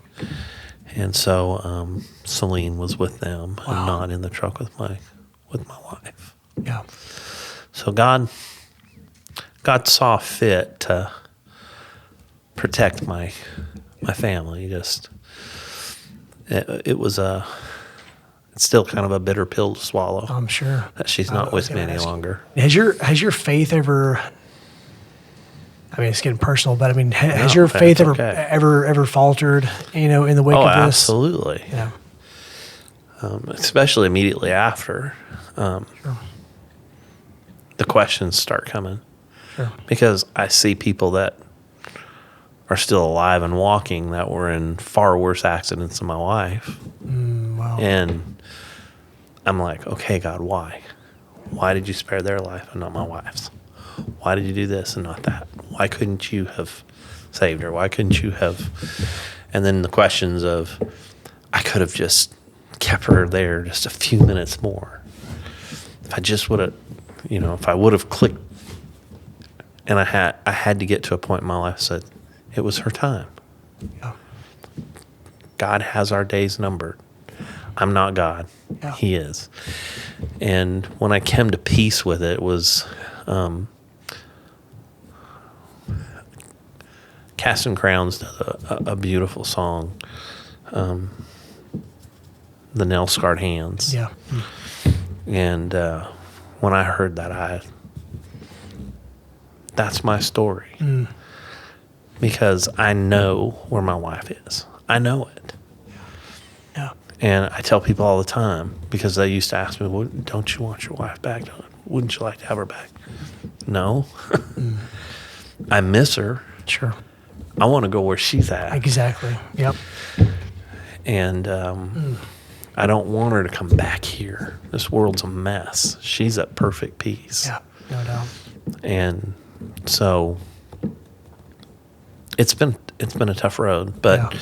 I think where God began to help me heal the most was when Andy Taylor at my church came to me one Sunday. We do life group together, and he come over to me one day and he says, hey, he's like, I'm going to be leading a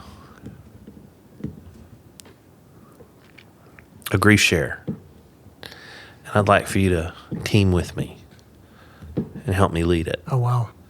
I was like, what? Grief share? He said, yeah. He said, I'll get you the information, and I want to break, because there's going to be a lot of people there. He says, I want to break us into 2 groups. You take one group and I'll take one group, and allow them to share and talk about their situations. And I thought, okay, what's this going to look like? Yeah. And it was just before Christmas. It was getting through the holidays. And so it had been, I want to say it was just a little bit after COVID. Yeah. Right. And so, or just maybe before COVID, I can't remember now. But we did that grief share together, and it was just one night. And from that point on, I had talked to him. I said, well, we really need to do more than just one night. He said, well, they do have a 12-week long program. And he says, and that's what I want to get to here at the church. I said, well, when you get ready to do that, I would love to come along with you and do that. So that And was like so- that was like a trial run type thing. Yeah. Almost. It was a one-nighter. Yeah. See See- what the response is. Yeah. Yeah. And so he was working through the church to say, hey, this is something I believe we need. And we have an on-staff counselor at our church. And he kind of heads over that. And now we have multiple life help courses that people can come and get involved in. And so I'm still helping out with the grief share. Yeah. And actually, next Sunday night will be our first for this semester. Okay. Wow. And so it has been something that has helped me get through my grief. But to be able to share and help others get through their grief has been, I think, the best medicine for me. That's amazing. To watch Finding God. a purpose. Yeah. Finding a purpose in your grief. Yeah. In helping others. I mean, we all. I mean, like finding a purpose helps in our lives. Period. That specific area of grief. It's like, could you believe that God actually gave you some purpose in that? I mean, that seems. I always believed that he had a reason. Yeah. Yeah. And I've always told people, I said, if there was one life that got changed for eternity, Yeah. I'd do it again. Wow. And I mean that. The pain that I go through is not something that I desire. Sure. But if God could take one life and rescue them from an eternity of hell, Amen. it is worth every second of my grief. Amen. And so I know where my wife is. Yeah. I know I will see her again. I know that my kids will see her again. And that brings me comfort. That is what gets me through the day. To know that God has her. Yeah. He has his arms wrapped around her, and he's holding her until I get there. And he's going to hold me one day. And we're right. going to sit at the throne of God together. You know, maybe not as husband and wife, because we're God's Yeah. bride, you know, and That's where the trust comes in. You know, yeah. whatever it is. whatever it's It is going to be gonna be like, incredible. it's going to be Right. incredible. Right. And yeah, I used to tell myself, no, I want my wife back. Right. When I get Right. there, I want my wife back. Yeah, and so, but then I have to tell myself, that's the kind of love that God wants between me and him, Yeah. is to have that kind of love for him that I had for my wife. And yes, my wife and I struggled. We had our times in life, but she never left my side and I never left hers. And I'm so thankful that God put her into my life when he did. Yeah. Because I have some things in my life that destroyed me. Sure. In a lot of ways. Sure. Yeah. Some of them were my fault. Some of them were other people's fault. Right. But he put her in my life at the right time. Yeah. And I've got 3 beautiful girls that I love and adore. I have 4 grandchildren. And pray that maybe I'll have a couple more. Yeah. Lord willing. If Right. But Yeah. I have a good life. I can't say that. I can't point my finger at God and say, hey, you jilted me. I can't, because he hasn't. Yeah. Yeah. He has walked every step of the way. Most of my life, he's carried me. Right. Right. I haven't walked beside him, but he's carried me Yeah. because of the choices that I've made. But Yeah. the one thing that I can say is that God continues to pursue after me. Yeah. It's He amazing. continues to guide if I will yield myself and say, okay, Yeah. show me where I can be of use. Yeah. And he does. That's incredible. So, This is really important. Okay. Because I feel like you just verbalized a nightmare for for most men who are special needs parents. You know, special needs dads. I mean, the fear of losing their wife and having to shoulder this burden alone. Yeah. That's very, very real.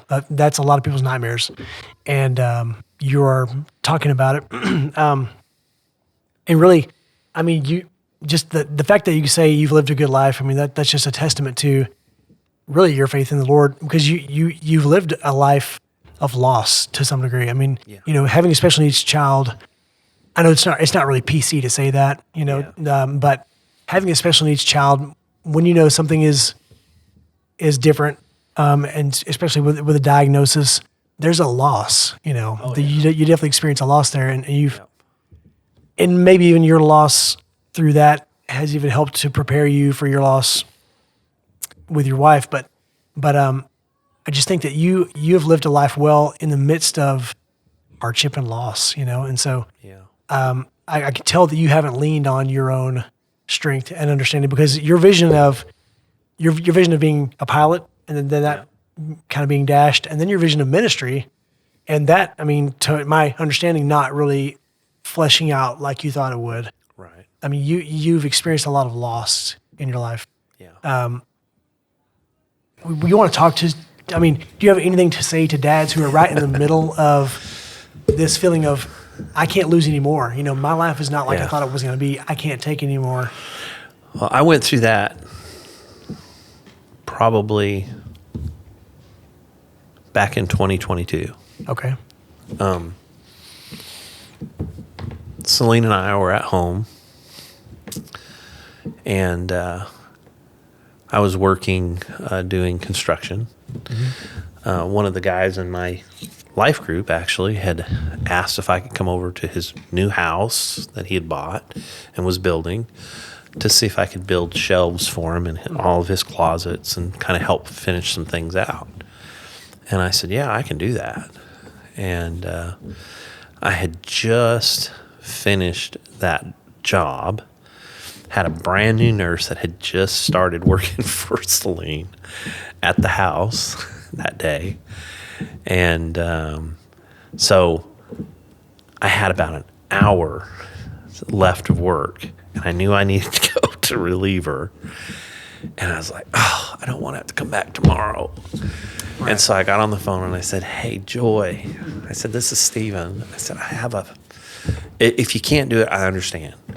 And she said, what? And I said, is there any way I can talk you into staying in another hour? And she says, oh, yeah, sure. I love Celine. We're having a great time. She says, why? And I said, because I'm about an hour from finishing the job.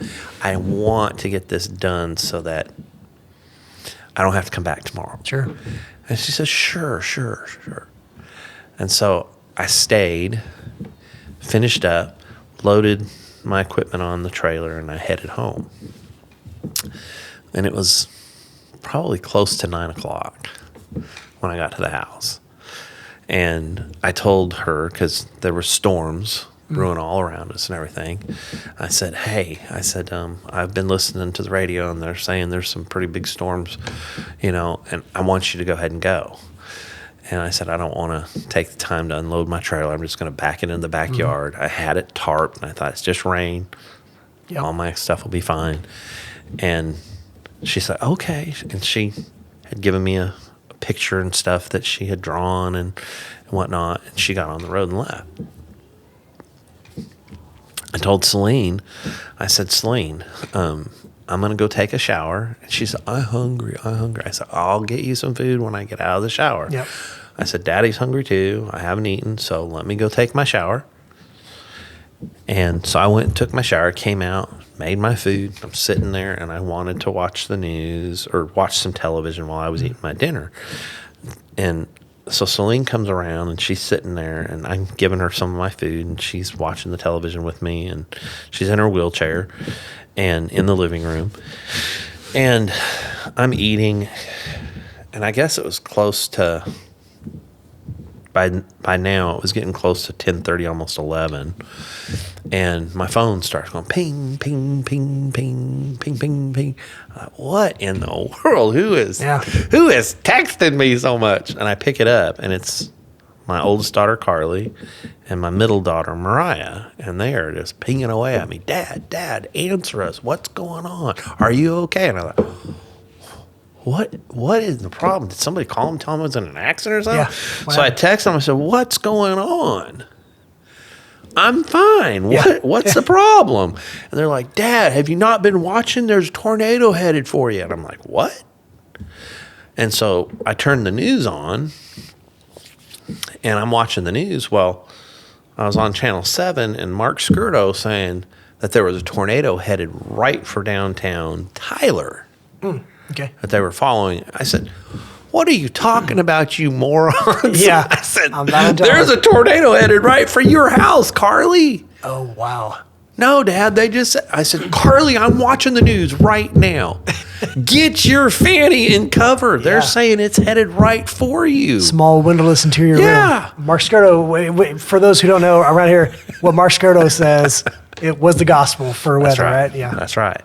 And so I'm sitting there watching it, and she's like, Dad, I'm telling you. I said, Carly, I'm telling you, I have the news on right now. Turn it to Channel 7. He's saying it's coming right for you. Get cover. And so she said, okay, I'm getting covered, but you and Celine need to get covered too. And I said, okay. So about the time I got off the phone with her, Mark Skirdo breaks in to his cast and says, okay, we have a confirmed tornado on the ground in Pritchett, crossing 154. I'm like, he's got his roads screwed up. Yeah. 155 goes through Pritchett, not 154. Right. I said, and if it's crossing over 155, it's headed right downtown Gilmer. Well, the guy I worked for, David Bishop, his house is right there by the high school. And I thought, it's coming right for him. And so I got up out of my seat, went to my back door because I was going to look out the back door toward Gilmer and call Dave and say, buddy, you better get under cover. And when I got to the back door, I heard it. And it was across Highway 154 from me, tearing up a gentleman's house across the street over 154 and slinging debris over toward us. I could hear the debris hitting. And so I yelled at Celine. I said, move that wheelchair now. And so I went running to get Celine, and I ran through my bedroom and into my bathroom. And in my bathroom, I have my main closet, master closet, and that's the most interior walls that I can get to. Right. Well, as I was in my bathroom, it was going through my backyard. And the lightning and stuff was popping so much that it just stayed bright. It was like it was daylight again. And the window above my bathtub, I don't know how to explain it. I was mesmerized, number one, because it looked like it was just fluid water. It was just rippling like this. Good night. And I'm standing there looking at it, going, oh, wow. And I could see debris. And the window is obscured glass. Right. But it was like I could see clear through it. It was just unbelievable. And I'm standing there looking at it, and then something went, stupid, get in the closet. Right. And so I'm trying to get Celine's wheelchair through my closet door, and it's a 24-inch door. And my brain again is like, hello, stupid. You're not going to get through the door. Yeah. The wheelchair's not going to fit. Yeah. So I pushed her up against the cabinet, and I unbuckled her, and I picked her up, and I dove into the closet with her on my chest, and then kicked the door closed as the tornado was going past our house. And the lights went out, and I heard a crash, and I was like, oh, man. And it was like somebody had a hold of my shirt and was, trying to pull me out. And I was sitting there the whole time praying. I was like, God, I promise you yank this little girl out of my hands. I'm standing up, and I'm going to go with her. I don't care. And so it's all right. Sorry. I'm just like, that's all right. I know we're picking up that noise. Yeah, that's okay. Sorry about that. And so it was about 30 seconds, and it was over. It got dead quiet. It was pitch black. I had a couple of flashlights. I went out and got them, and I told Celine, I said, Celine, I'm going to leave you in here. You're okay. Yep. And the only thing she could think of was the dog. Where's the dog? Where's the dog? Where's the dog? Where's the dog? Where's the kitty? Where's the kitty? And so I went out and found them, brought them into her, and I went out the back door to see how bad it was. And when I went out the back door, there was probably a foot of water in the backyard. I mean, it was just, it had just flooded. And I was like, holy moly, the fences were down. And my neighbor that was living in my mother-in-law's house that we had sold, I could see him flashing the flashlight, and he hears me. He says, are you and Celine okay? And I said, yes. Are you and your wife okay? Yeah. And I said, my gosh, that was crazy. He says, yeah. And I had my flashlight, and there was a gentleman that lived behind us in a trailer with his wife. Oh my gosh. And that trailer was gone. I mean, it had obliterated. Yep. And so I yelled at my neighbor. I said, the trailer back here is totally obliterated. And he goes, let's go. So we went running back there, and we're screaming and yelling for him. And I couldn't believe it. He comes around the front side of that trailer over here. And I mean, literally, there was only one wall standing in that trailer. And it was their closet wall between their hallway and their closet. The outside wall had been ripped off on both sides. It was just that wall on the interior. He comes out. He'd gotten out of his truck, which had gotten smashed underneath their carport, but he and his wife went out and got into it. And I yelled at him. I said, "Are you guys okay?" He says, "Yeah, my wife and I are okay." And then we hear noise. His son had already come from somewhere over in Gilmer and was already there and was out back looking for their neighbor whose house rolled out into the hayfield. And so, to make a long story short, we saved the neighbor out in the hayfield, got him to an ambulance, which was an experience. I'm sure. Because the first responders were ignorant. It's just like, good grief, you people. You're Wow. first responders and you don't know your job. Oh, boy. And so I went back to the house, made sure Celine was okay, and we went to sleep. And later on, I hear pounding on the door, and it's the fire department coming to say, "Hey, we have a report. We came by here earlier. Where have you been?" I was like, "I was out helping rescue people out." "Well, are you all okay? Is your daughter okay? Because we have to come here first." Right. And I said, "Yes, she's okay. And I'm sorry that I wasn't here." And he says, "Well, we're glad that you're both okay. And if you need anything," I said, "Well, there's still people back here that are supposedly injured that you need to go check on." Da, da, da, da. And so, make a long story short, it took 2 years fighting with the insurance. It took 6 months to begin with for the damage that I received from the tornado Right. to get my house fixed, to get it approved. And then, so we got hit in March. Okay. I finally got approval in September or October to go ahead and start the work. We didn't get started on the work till December of that year. So from March all the way to December, most people had already had their houses put back together. Oh, wow. I was still waiting because the whole top of my house had to get ripped off. Okay, so which I remember this. I mean, correct me if I'm wrong. Maybe it was somebody else, but I remember. I think your house was turned on the foundation. Is that not correct? Not turned. Okay, But that might be somebody else. I don't know. The top of my house shifted because a tree fell into the front of the house. Okay. When it did, it busted out the front window of the front bedroom. Okay. Which allowed the pressure of that tornado to come into the house. That's what felt like Oh, wow. pulling me out. Really? Okay. Was the pressure that had come into the house. Okay.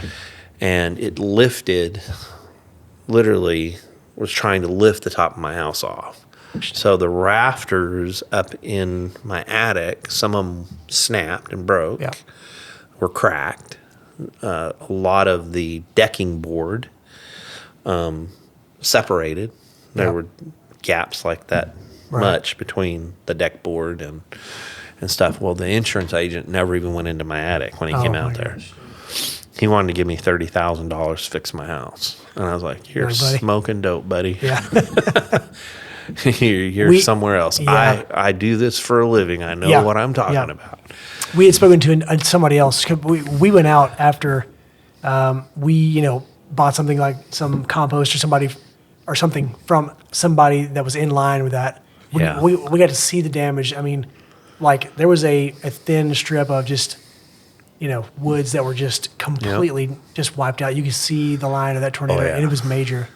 But so the person that we bought that from, I think their house had been shifted on the foundation. Wow. Anyway, but well, my neighbor, I mixed them up with you, but that kind of, if you go out my front door and look kind of off this way, he's back in the tree line. He had a mother-in-law's house and then his house. His mother-in-law's house just leveled. Wow. Leveled it. Unreal. Yeah. And there was nothing but concrete. And he's the gentleman that helped me rescue in his side-by-side, Mr. Perry, that had gotten rolled out into the hayfield. Okay. Wow. We put him in the back of his side-by-side on a door and ran him out 1.5 miles down the road to Indian Rock Yeah. place down there, because that's as close as the emergency vehicles could come, because the power lines are down and trees were down on the highway. Insane. So Insane. yeah, it was insane. And so had the tornado damage. We got moved out in December. Matter of fact, we were living not too far from here. Oh, really? In a rental house. Okay. Just across the loop over there. And while we were living over there, it was right at Christmas. My contractor at the time said, hey, we want to get the house prepped, so we're going to come suck the insulation out of your attic so it doesn't go all over the yard and we pull the top of your house off. And I was like, okay. So he come and sucked all the insulation out of my house, hoping that they were going to have some good days to be able to come over and tear the top of the house off and get it all going. And I said, let me come over, because we had a report that they were going to have a hard freeze right during Christmas. I said, let me come over. We'll put covers on all the faucets on the outside, and let me turn the heat on in the house so that we don't have an issue. And he says, yeah, that's a good idea. Well, Celine and I got sick, so we couldn't go anywhere for Christmas. We just celebrated there at the house, her and I. My older two girls, we were going to go and be with them, and they called us at the same time. My middle daughter, Mariah, that her kids and her were sick. And so I was like, well, that's okay, because Celine and I are sick too. Yeah. So we'll celebrate maybe in January. Yeah. And so that was on a Friday that we went and fixed everything at the house. And then we went Saturday, Sunday, Monday, Tuesday. And on Wednesday, I'm at work in the morning, and my contractor calls me. He says, hey, Steve. He says, you been by your house lately? I said, well, yeah, Friday, remember? He says, no. Have you been by your house since then? I said, no. Why? He said, well, I'm over here, and there's water coming out of your garage. And I thought, oh, no. I said, well, it's probably the water heater broke or something. Yeah. And he gets out, and he's walking. I could hear him walking around the house. He goes, oh, no.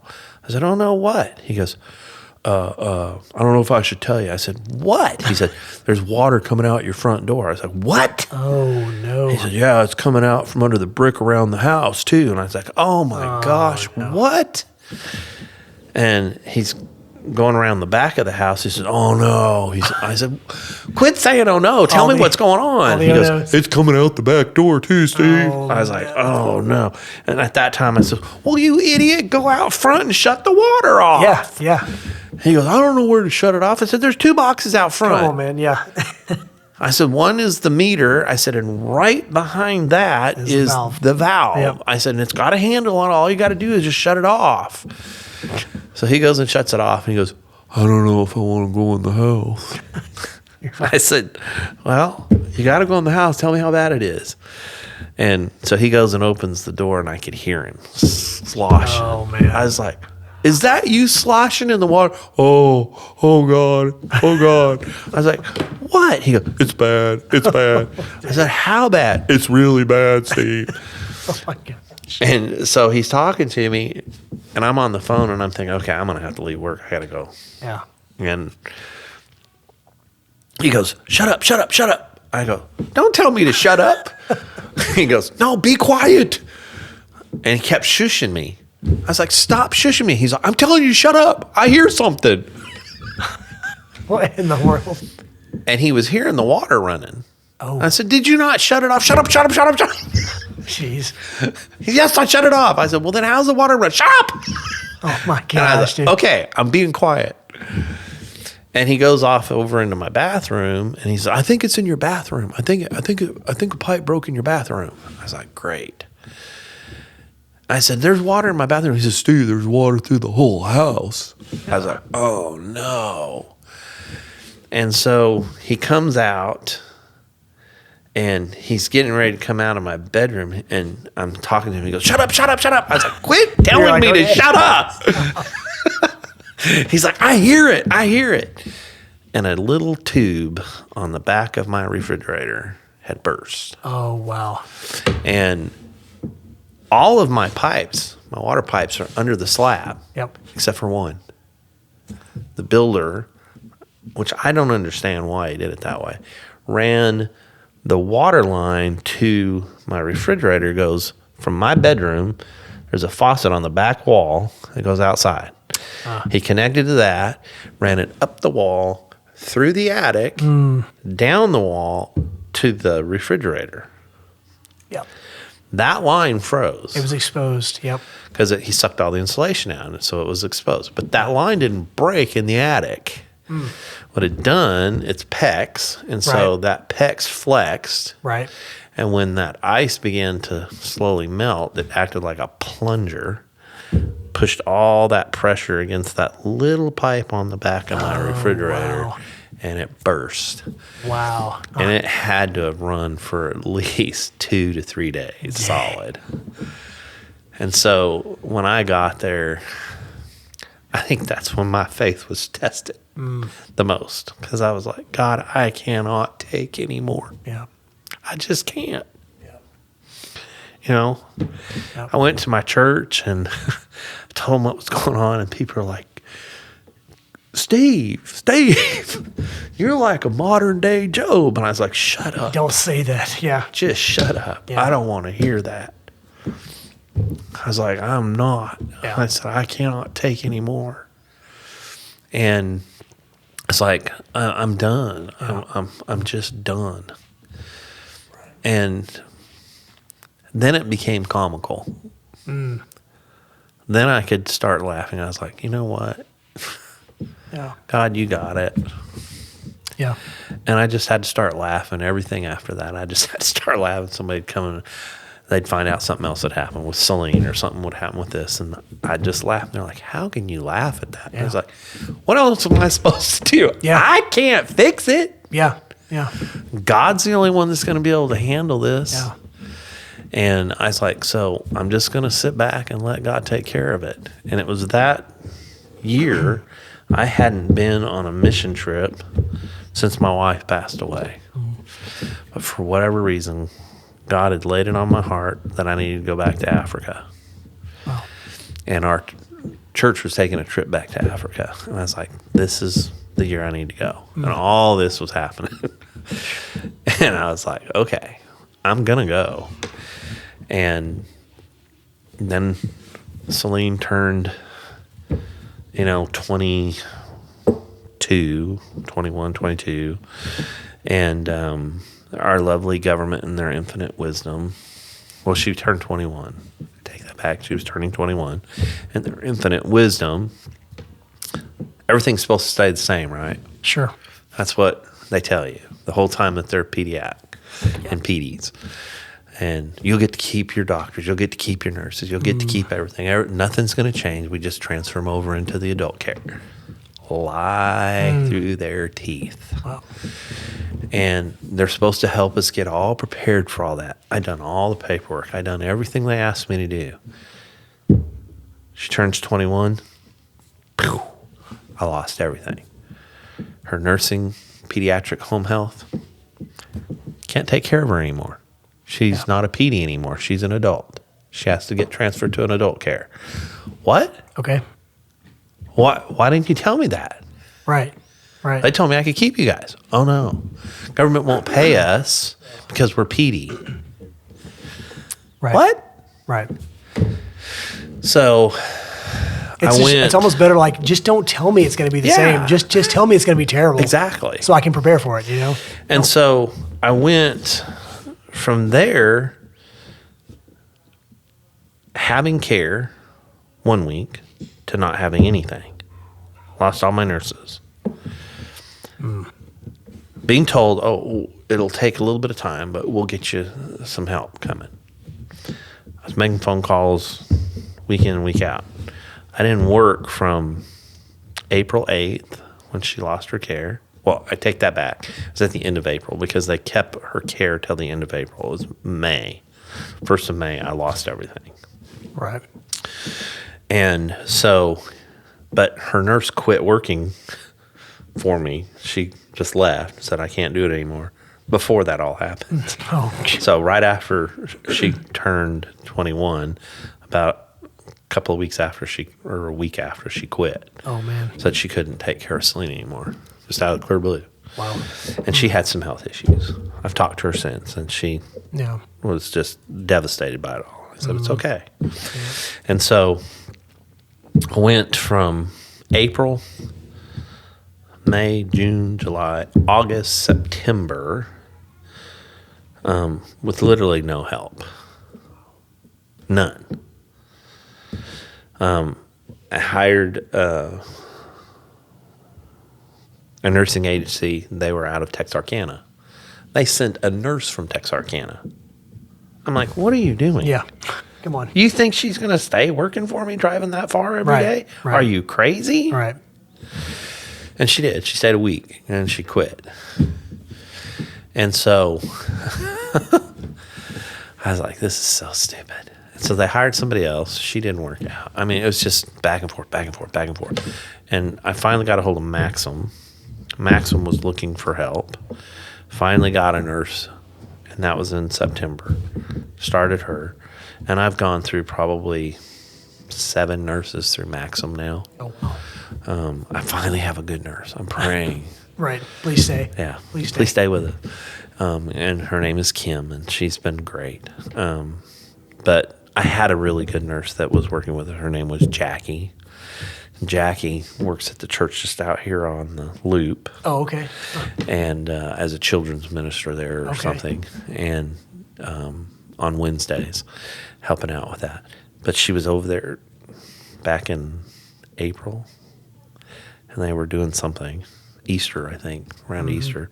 She was in a bounce house and broke her foot. Oh, no.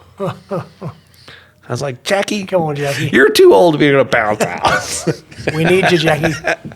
Stop having fun, Yeah. Jackie. We need you. Yeah. And so Jackie had broke her foot. So we've been waiting, hoping that she was going to be able to return. And other issues that she's facing, her body's just not healing, so she had to resign. And I had another nurse at that time that was taking care of Celine, which was a great nurse. Still love her.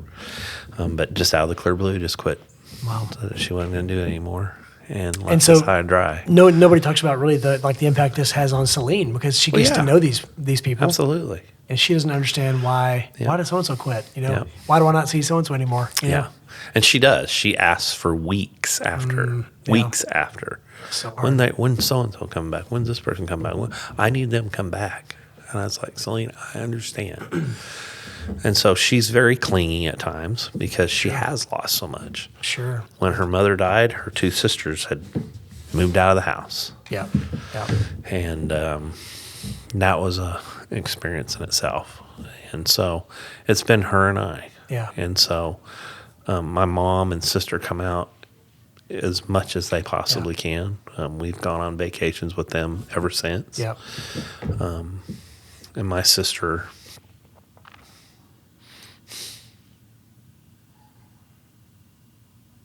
she's been like a second mom. She wishes that she could live out here closer to us. So she wants me to move back to Arizona all the time. And I'm Right. like, you don't understand. Yeah. It's not that easy. Yeah. I said, it'd be easier for you and mom to move out here. And she's Right. like, Right. no, it ain't. How do you figure that? I was like, it would be a lot easier for Yeah. you and mom You're to like, move you here. don't understand. Yeah. I said she has so many doctors out here that know her Yep. that it would be hard for people to get to know her out there. Yep. And I said, I'm set up here with all of her care, everything. Pharmacies, things like that. Yeah. I mean, there's everybody in the chain knows Yeah. little things that Exactly. Yeah. And so I've done most of this on my own, Yeah. but I'm going to try. It's okay.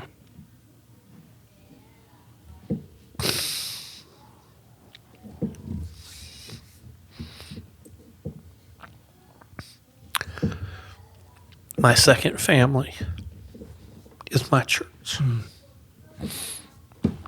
Amen. There are people in my church that have prayed with me, cried with me, supported us, given to us.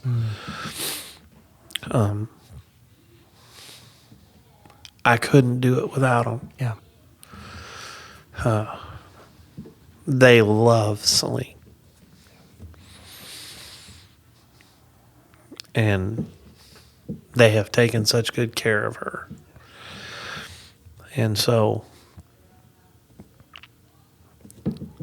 without God, it's not possible. Yep. Yep. I'm Amen. sorry to say that for people who don't know the Lord, but I'm telling you, Yeah.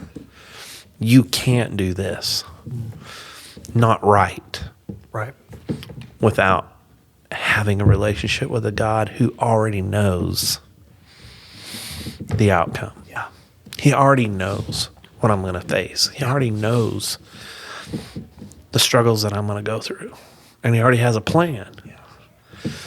There's huge comfort in that. Yeah. I mean, There is. Doesn't make it easier no. I mean, when those trials come. of course not. But I can, in the midst of those trials, take a deep breath and say, okay, God, I can't take any more. And he knows it. Yeah. And when those times come, he provides in ways that I still to this day am dumbfounded with how he provides. Yeah. When I was preparing to go on this mission trip, I knew that I needed to go. I didn't have nursing, so nobody to watch Celine. Wow. My family lives in Arizona. I knew that my girls weren't going to come and watch her for a week that I was gone, a little over a week. It was almost 2 weeks that I was going to be on mission. And so still no help. And so I called my mom and I said, Mom, I need you to come out here. She's like, Steven, I can't come out there, blah, blah, blah. I said, yes, you can. I need you to come out here. I said, I can't explain it. I said, God's telling me I need to go. I don't know why. I said, but I need to go. And I'm not going to tell him no. I said, I haven't gone on a mission trip since Lisa died. I said, and I just fully believe in my heart that I'm supposed to go. And so she's like, well, I'll see what I can do. I said, I will pay for your ticket. I have money. I'll pay for your plane ticket to come out here. I just need you to come and stay with Celine while I'm gone. Steven, I'm just not in that great of health. I don't know if I can. I said, I'm praying that God is going to have a nurse here that will help you with Celine during the day. Yep. All I need is for you to be here at night. And so she agreed. She came out. And thank goodness I did have a little bit of nursing at that time. Okay. That came and helped during the day. But then some people I had made in our prayer service at our church, which has been unbelievable, what God is doing through New Beginnings because of a church that has surrendered to prayer. Yeah. I'm so thankful that God led our pastor to be a church of prayer. Yeah. And our prayer service is where church really happens at New right. Beginnings. I just can't say enough about it. We've seen amazing. miracle after miracle after miracle. And he opened the floor one night to say, hey, I want people to share. And so God just kept poking me. I was like, I'm just not going to do it. And he said, yes, you are. Yes, you are. Yes, you are. Get up. And so I finally got up and I got the mic and I just told people where I was at. It's like, I don't know how to explain this. I said, people have given to me to be able to go. And for me to say no because people have given is not right. Yeah. God hasn't released me from the responsibility to go on this mission trip. I need help. I said, my mom's coming to help watch my daughter, but I still would like help. I said, because I haven't worked for 4 months. I'm about ready to go belly up. Yeah. I said, I'm not paying for this trip. Somebody else is paying for it for me. And to just say, sorry, that money's gone now. Yeah. Yeah. I said, I can't do it. Yeah. And I was like, please, Well, that evening, had 4 people came up to me. 2 that gave me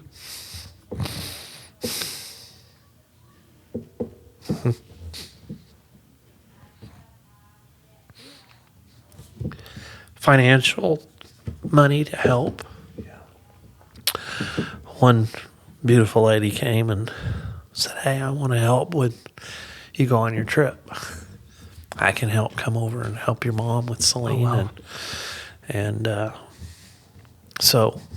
and then others that I knew were praying for us. And so I got to go. Wow. And I could spend hours telling you about the trip and what God did and how God's moving in the Maasai in Africa. Yeah. It's just unbelievable. Wow. Life-changing for me. Yeah. And not just for me, but for our team and the people there. And to see what God's doing inspired my heart and made me want to come back and get more involved and to fall deeper in love with the Lord and Yeah. to get more involved with our ministries at our church Yeah. and support people. And yes, it's tough because single dad, Sure. people look at me and say, can you really do that? And I'm like, yeah, I can do it. I think I probably get myself involved more than I probably should at times, Right. but Right. God blesses. And it was about that time that our pastor's wife took over the children's ministry and some transition things were going on. And when I got back from our trip, she come to me and said, we know that Celine graduated from high school and we know that you really want her to continue on, but we really can't have her be in the college and career group. Yeah. Yeah. And I was like, okay, I understand. Yeah. I said, you don't have to apologize. I said, I know that. She's like, well, she's asking people to take her to the bathroom, and we don't have anybody in that department that can really help with that kind of stuff or take care of her. So what we would like to do, we want to see if it's okay if we bring Celine into the children's area and have her be a helper in the children's area because we know that she loves the babies. Yeah. I said, absolutely. Yeah. I would love for her to do that. That's awesome. And so she thinks she's on cloud 9 because she is coming to help the kids. That's amazing. And they have just, like I said, I can never repay the debt of gratitude toward the people in my church that have poured into my daughter. Yeah. I can't. There's not a day that goes by that there's not somebody when we're at church that doesn't come up to Celine and say, "Oh, Celine, we just love you. How are you doing?" And they just oogle over her. Yeah. That's another reason why I have a hard time thinking of going back to Arizona.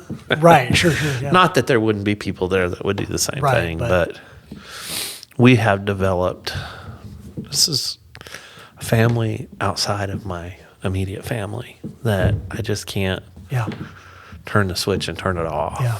And the family of God, driven by the Holy Spirit, and they will keep pouring into you and Celine. They don't want you. They don't want to be paid back. I know. This is not. You know what I mean? Like that's not how it works. Exactly. And God fuels them to do that, and they love it. And they do. Yeah. And I'm glad that you guys have that. Again, how would you do this without the Lord? Right? I couldn't. And without His people. Yeah. I honestly couldn't. I truly believe that I would have given up. There were times, even knowing the Lord, I was ready to give up. Yeah. I was ready to say, "Okay, God, I'm done." Yeah. And I hate to say it, there were times that I would sit in my bed at home thinking, if I just had a gun, I could end it. Yeah. I don't like to think that way anymore. But you're not allowed legally to have a gun. Is that correct? Right. You're right. So I mean, God. So there are pills. There's other ways to do it, but I'm at a point now where God protects us sometimes and through different ways. But I think no, I couldn't do that. Yeah. I couldn't do that because I have 3 beautiful girls that I can't do that to them. Yeah. And now I have 4 beautiful grandchildren that I adore, and I can't do that to them either. I have responsibilities here. But I think that's important, though, that you said that thought enters your mind, because I mean, it's, you know, there are people listening that the thought enters their mind. Yeah, sure. You know, I mean, let's just be real about it. You know, I know people are afraid to say that because, oh man, people are going to come in and, you know, say maybe you're a danger to yourself. You know, action will be taken. But I mean, the thought entering your mind, I mean, that's very real. Yeah. I mean, things get heavy, you know. Yeah. I don't know if you've had it misquoted to you, but people have said to us, you know, the Bible says God will never put on you more than you can handle. Well, It doesn't say that. The Bible does not say that. It does not say that. And so, you know, I mean, there's Because then times you when have you to feel go like, back. For people that say that to me, I go back and say, it doesn't say that. What it does say is, I can do all things Amen. through Christ There you go. who strengthens me. That's right. That's right. I said, that means everything. That's the perfect answer for that. I cannot not do when Jesus is the one doing it. Yeah. And I said, so, no, it doesn't say that. That's right. It doesn't say that he won't put more on me. Yeah. He will. He stretches us. Mm-hmm. He will take you to the last dime. Yeah. Say, are you going to trust me? Yeah. Do you trust me? Because I don't see it. Yeah. And when he does, when he stretches you to that last mile and you finally surrender and say, okay, God, I don't know how I'm going to pay this bill, but you do. And then he comes through. And you're like, where did that come from? Yeah. Yeah. And, you know, I don't like that. I mean, I don't either. It's like, you know, and then once you experience it once, you're like, all right, Lord, I've learned that lesson, right? Yeah. But So- then we go into another one. So I don't have to do that again, right? Yeah. Right? It don't work that way It either. don't work that way, yeah. Because it seems like next week he's doing it again. Yeah, well, and I guess he knows how we forget. And That's right. Yeah, but But that's amazing. so I'm at a point in my life where I know who my God is. Yeah. And through my church, through our pastor's teaching, through our life group, and the people that I spend my days poring over scripture with, and discovering who God really is, and pushing the darkness out and pushing the devil out, and say, no, that's not true. This is the truth. That's not true. Amen. This is the truth. And we have to do that. That's, I think, more important than anything that we can do is every day that we get up, putting on that spiritual armor of God starts here. Right. Putting on that helmet of salvation, knowing, and when I say knowing, I mean knowing that I belong to God. I don't belong to the world. I don't belong to Satan. He doesn't have power over me. Yeah. Jesus conquered hell and the grave. That's right. He won the battle. We're still in the battle, but he won the ultimate battle. Right. And so we have to fight and put on that spiritual armor on a daily basis so that we know what the truth is. Yeah. We have to work out our faith every day. Every day I get up. You know, I try to read my Bible on a daily basis. Do I do it every day? No. Right. I'm not going to lie to you. Right. I want to. Right. But there are days I get up and I'm just like, nah. Yeah. Yeah. Then I chastise myself when I finally get back into it. I go, holy cow. What about you? Man, I missed that. Yeah. If I would have read that yesterday. Yeah. And so, Yeah. you know, we stumble through life. And God knew that. That's why Jesus had to come. When Adam and Eve fell, that sin nature is in all of us. And if we will recognize that we have that sin nature and then say, God, I'm a sinner. I know it. Yep. I'm going to screw up. Yep. I'm not going to do the right things. But I'm trusting that your son paid that price Yes. Amen. for my sin. Me personally. Yes, it covers the world. covers everyone. But when we can make it personal, when I begin to understand that scripture that says, while I was yet a sinner, Christ died for me. When I wrap my mind around that, I can't. I sit there and I think, God, why? Why would you care for me? Yeah. Somebody who does the things that I do, and I was your enemy, and yet you died for me. I can't wrap my mind around it at times. And so to come to grips with that and solidify it in your life and say, okay, I'm trusting that. Yep. I know it to be true. I've seen God work in my life in ways that I can't explain it to people. Right. I can try, but unless the Holy Spirit comes and illumines to them Right. what he has done in my life, they're not going to get it. Right. And I think the greatest joy that I have had in my life over the years is to look back at the people God has put in my life and said, okay, this is yours. And yeah, God's put people in my life. So this one's yours, and I didn't do what I was supposed to do. Wow. And I fear standing before God. Yeah. I have to give an account for those lives that I didn't open my mouth and share. But I'm so thankful that God chose to allow me the opportunity to share the love that he has given me with others, and then watch how God changes those people. Yeah. The greatest joy that I think any human being can have is to know that when that person comes to the Lord, they never have to fear. Another one, hell loses another, Exactly. Yeah. and heaven gains that life. There's no greater thing that we can do.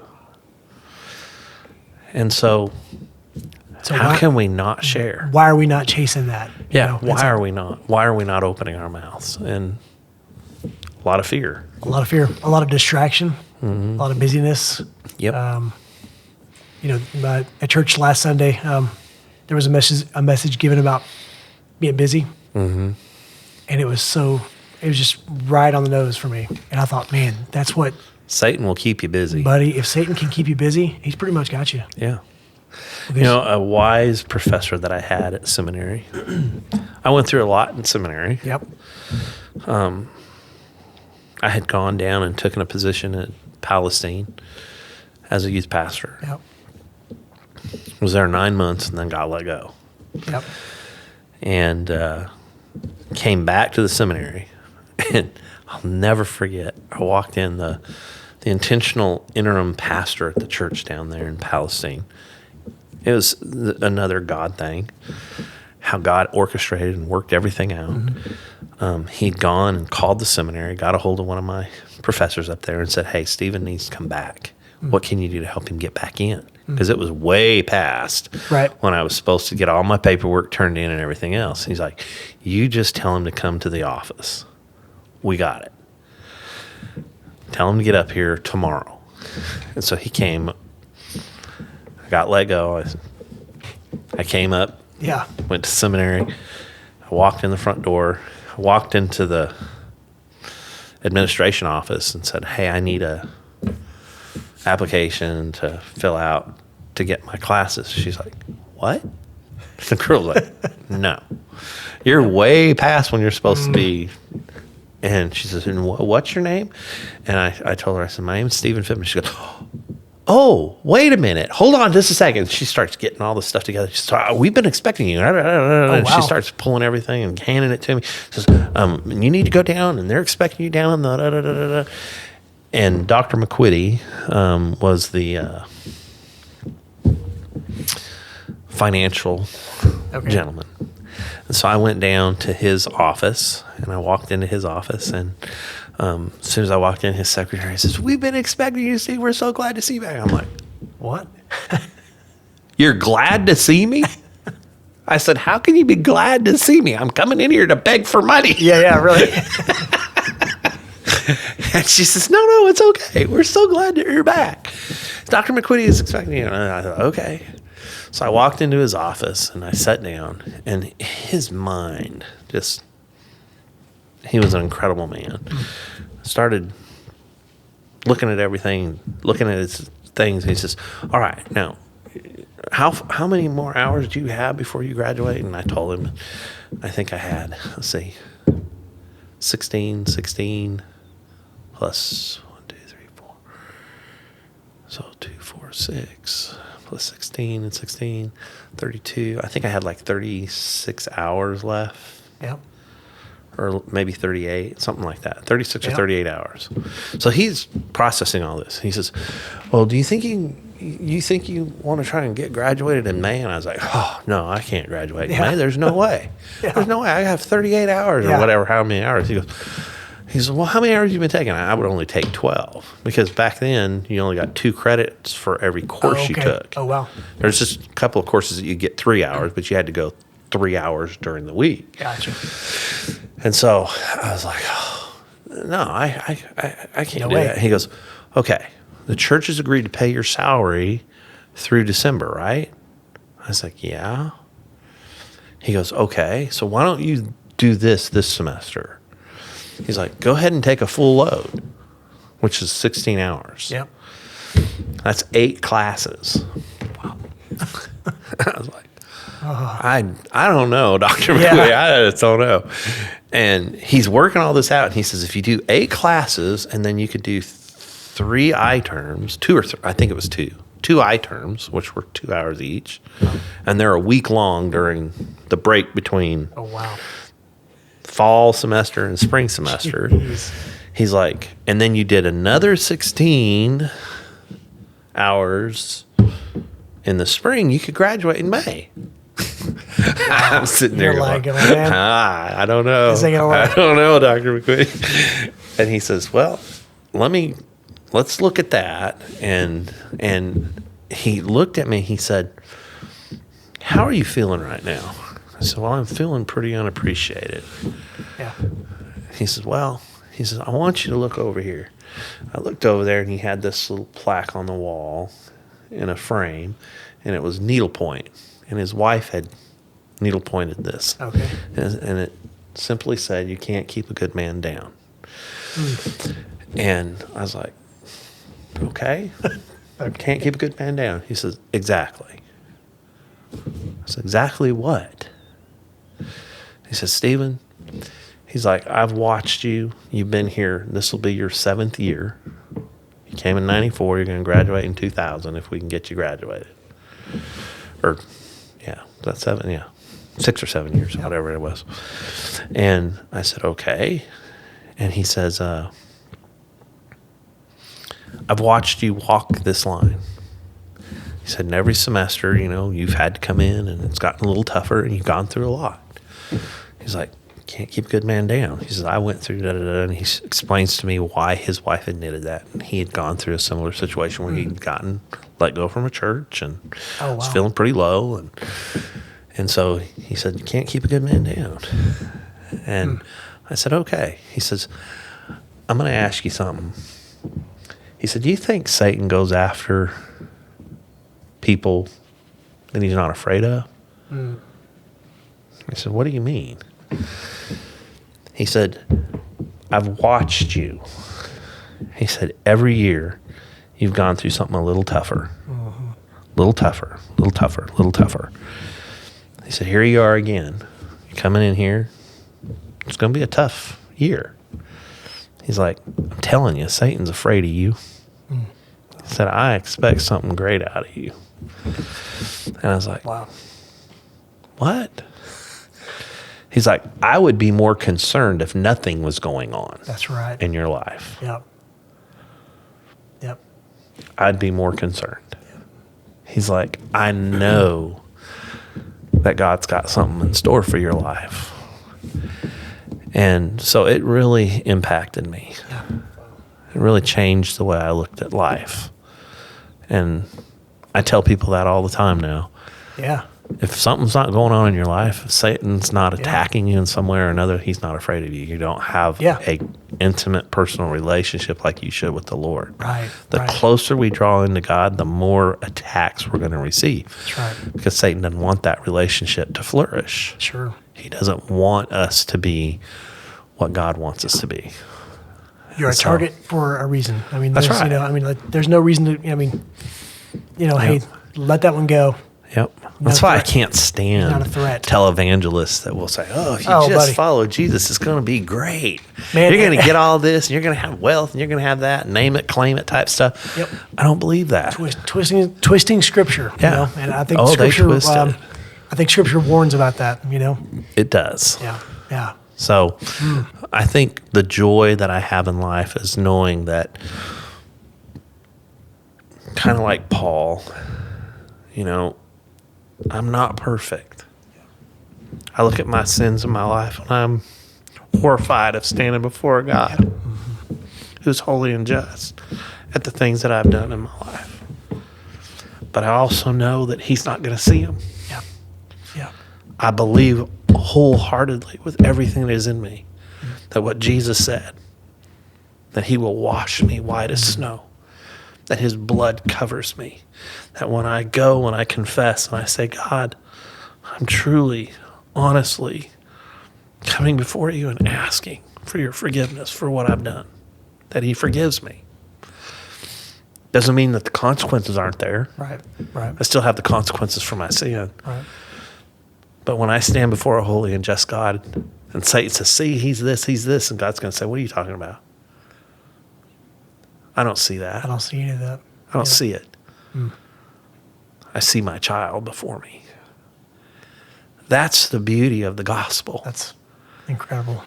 He takes our sin and transfers that sin on Jesus. He took it to the cross.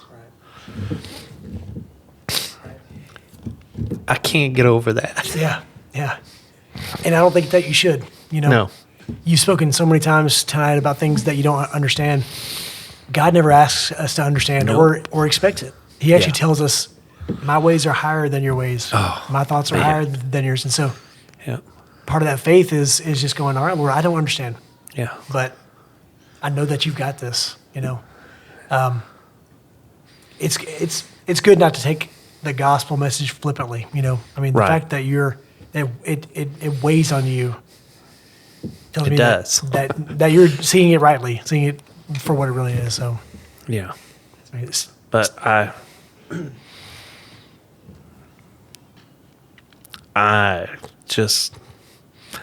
don't have words. I don't know how to explain it. Yeah. Other than I know that there's a God who loves me that much, that he gave his life for me. Yeah. Yeah. How could I ever, I look back at my life and I think, golly, how stupid I was. How dumb I was for not being more kind to that person or not treating that person better. I don't have a right with what God has forgiven me. And how much more I want to be more like Christ every day and strive for that. And then I get going in my life, like we talked about, and Satan comes and gets everything spun up in your life. You don't act like you should, and you're like, dang it. I should know better than this. I know better than that. I know better than that. Yep. And so life is going to treat us bad. It's not going to get better this side of heaven. Right. And if we will understand that, we can accept it. Yep. But the thing that I think most of us forget is that God promises to walk with us through every trial, every tribulation that we face. Yep. I am a living witness to that fact. He walks with us through it. He doesn't take it away. Yeah. And that's what I hate about these spiritual people that say, "Oh no, if you just follow Jesus, you don't have to go through that." Yeah. baloney. Yeah. Read your Bible. Read the Bible. That's right. Jesus says, if you take my name on, it's going to come. That's right. You are right. going to be. Yep. And so In this world, you will have trouble. that's right. Yep. You're going to have trouble. But it's real love that he will walk with us through it. Exactly. He doesn't say like, I don't want to see that. Yep. We're going to suffer. Yeah. And I think the real thing is how will you suffer for the Lord? Because you can suffer, Sure. and keep yourself in the mud and the muck and the mire, Yep. or you can suffer well and say, no, I may suffer, but I know who my God is. And he's going to suffer right there with me because he endured the greatest That's right. suffering of any of us. I'm not hanging on a cross. Right. I haven't been beaten and the flesh ripped off my body. I haven't been spit on the way he was. I tell myself sometimes at the ministry that I was at in Palestine, I went through a lot down there. It was just a small taste. I kind of feel like of what Jesus went through. Yeah. The hate, the ugliness of how we were treated. And I think, how did you do that, Jesus? Yeah. How? Yeah. He took it all on. He took it all. So much. And he looked down from the cross and he looked at them and said, God, forgive them, for they know not what they do. How do you do that? Yeah. Because I wanted God to come down and wipe the floor with these people. Right. Sure. Right. With my enemy. And God says, no, you need to pray for them. And I look at that and I think, God, I can't. Yeah. How am I supposed to do that? Right. You're right. You can't. You can't. But if you will pray through the Spirit, you can. Yeah. And I've learned that. Yeah. Over time, I've learned that. Because I have received some brutalness through life. Yeah. But I can pray for those people and say, God, I don't want them to spend eternity That's right. in hell. That's They're right. your children. Yep. They've just been deceived. That's right. The evil one has deceived them. Yep. And when we can look at our enemy that way and say they're just under the control of the enemy, Yeah. like I was at one time, Sure. Yep. then I can love them. That's right. I can see them the way God sees them. And I can say, you know what? I can pray for you. And so we do. And that's a miracle. It truly is. It is. I can't do it in given my by the own Lord. strength. Yep. That's right. Because I don't want to. Right. I know. It is the Holy Spirit. Yeah. I mean, seriously. Yeah. I want to hurt you the way you hurt me. Yeah. Right. And so when we can get outside of ourselves and say, it's not my will, but your will, then we can look at people and love people for who they are. And so when it comes to Celine and living with her, she is my daily reminder of what coming to God in a childlike manner is all about. Right. She doesn't care.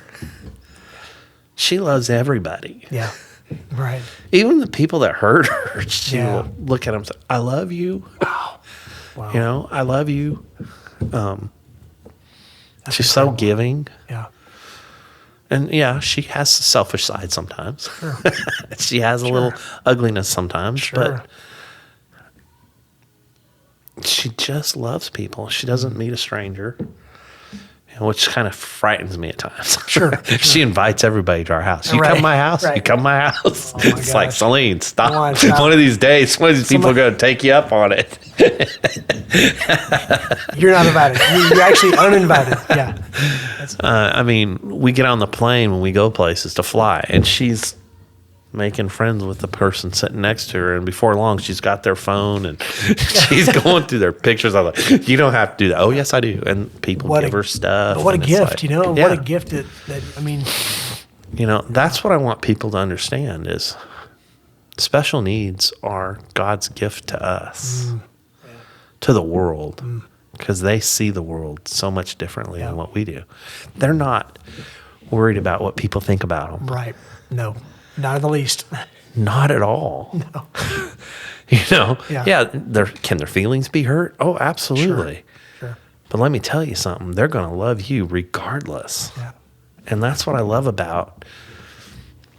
They emanate Yep. Christ. Yeah. And she does. Wow. She emanates Christ to me every day. Amazing. Especially in my ugliness when I'm being ugly to her, because I get frustrated. Sure. I hear her repeat herself 500 times. I'm like, Celine, you say it one more time. Yeah. I promise you I'm going to choke it in there. Right. And I have to catch myself and say, it's who she is. It's who God made her to be. That's right. My mom tells me all the time, stop talking to her that way. Stop talking to her that way. Yeah. I'm like, Mom, Come on. she's driving me crazy. You're like, you're in Arizona. That's right. Hold on. I'm here with her. And my mom forgets that she does the same thing when she Right. has to be with her When for a she's period with of her, time. yeah. She's like, Celine, stop it. That's amazing. So, Amazing. Well, it makes me feel good because you're a real person. yeah, And I get frustrated with my kids. I get frustrated with all of them, and absolutely. sometimes I think, oh, We're man, human. Come on, yeah. I kind of feel like sometimes God's probably sitting up there saying that too. Going, really? Are you Yeah. going to do that again?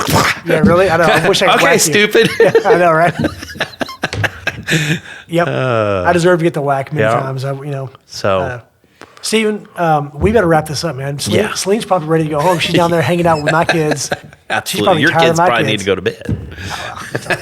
But no, thank you so much for being on. Thank you for Absolutely. being a witness to how faithful our God is. And Absolutely. your testimony is incredible. Thank you. We're going to do this again. Yes, So, absolutely. sound Enjoyed good? it. Thank you so much. Thanks a lot. You bet.